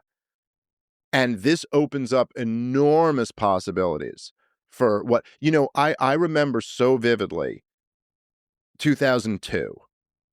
And 2002, you know, 9/11 happened in late 2001. We invaded Iraq in 2003. But all of 2002 was a massive propaganda campaign, just constantly laying down the blueprints for this war that we knew was George W. Bush was about to launch. And it was, you know, they have weapons of mass destruction. They were in on 9/11. They're friends with Al-Qaeda. They're going to hand this weapon that they don't have off to the terrorists they're not friends with. And then they're going to nuke Kansas. And every right-winger, by the way, this is also, sorry for rambling a little here, but this is also one of the reasons why when the Jew haters will say things like, they'll be like, oh, look, all of the Jews support Israel, or 70% of the Jews vote this way, or the 70% of the Jews support this way. It's like, listen, I don't like blaming, or even when the Palestine haters will say 70% of Gazans support Hamas or whatever. It's like, okay, look, I remember a time in this country, I know I'm going back 20 years, but every right-winger in this country was completely convinced that we have to go invade Iraq because he has weapons of mass destruction, and you're some type of leftist homo if you don't agree with that. That was the entire culture in this country. And it was the one thing that the New York Times and Bill O'Reilly and CNN and the Washington Post all agreed on. They were all on board selling this war. You could not do that today. They could not get away with that today. Because if they did, how do you control this entire problem? You tell me. How do you control Joe Rogan and Tucker Carlson? You know, how do you get these guys to go? They're not going to go along with it. And in fact, they're almost definitely going to have people on their show who are just tearing it apart. And so I just look at that and I go like, yo, I mean, we're at a place now where we have this world of possibilities that would have seemed impossible just so recently. And so just thinking like all of that rambling stew, whatever all that was, that leaves me feeling very, very hopeful for the future. Yeah, there's a lot of social and political progress in that rambling stew over the decades and the centuries. For me, probably some of the technological progress is really exciting. Me personally, it just fills me with hope whenever I see the rockets go up. To clarify, not the ones going into Gaza, the ones going into outer space, I assume. You had to clarify the Epstein thing, the Epstein rule. I have to clarify exactly which rockets. SpaceX and Blue Origin rockets. So taking humans out to space and yeah, for us to be among the stars. Like, it makes me feel like we're going to make it. Because the bleaker times throughout human history, you think, I mean, there's just a sense, you're right, during COVID, there's a sense of like, for many reasons, maybe just a simple psychological human reason, it felt like bleak. Like, fuck, I don't think we, as a civilization, are ready. If we can't handle this pandemic from a policy perspective, from a human perspective, economic perspective, like, this is like pandemic light. There's going to be other bigger troubles coming our way. Yeah. And then now you have this kind of, again, the rockets are going up. It's like first of all, we'll colonize space and other planets, and we're inventive motherfuckers. We'll figure it out. Yeah. And then certainly, like for me, just personally, because this has like really touched my life, but like the innovations in medical technology are just stunts. And my son had a congenital heart defect and open heart surgery when he was 3 days old. And I mean, this is like something that 20 years ago I would have lost my child, and he's fine, just absolutely fine, because it's just amazing what these surgeons and cardiologists and, neonatologists and all of them, what they do now is like goddamn magic. And so there was always something about that it was almost like that inoculated me against ever having a sense of like, well, I wish it was a previous time. Because like now, sorry, in a previous time, I lose my kid. So I don't get whatever other challenges there are out here. Like, I'll take that trade-off where this baby survives and gets a shot at having a life. And there is a lot of that stuff is just kind of easy to take for granted. And it's like, when it touches your life, you don't take it for granted as much. But it's just like, no, it really is. There are miracles going on all over the place now that like everybody in human history did not have access to. All right, brother. It's great to finally meet a friend and have a conversation. Yeah, I really enjoyed this. And I can't wait to talk to you again, brother. Absolutely. Thanks for having me. Thanks for listening to this conversation with Dave Smith. To support this podcast, please check out our sponsors in the description. And now, let me leave you with some words from Ron Paul. Real patriotism is a willingness to challenge the government when it's wrong. Thank you for listening, and hope to see you next time.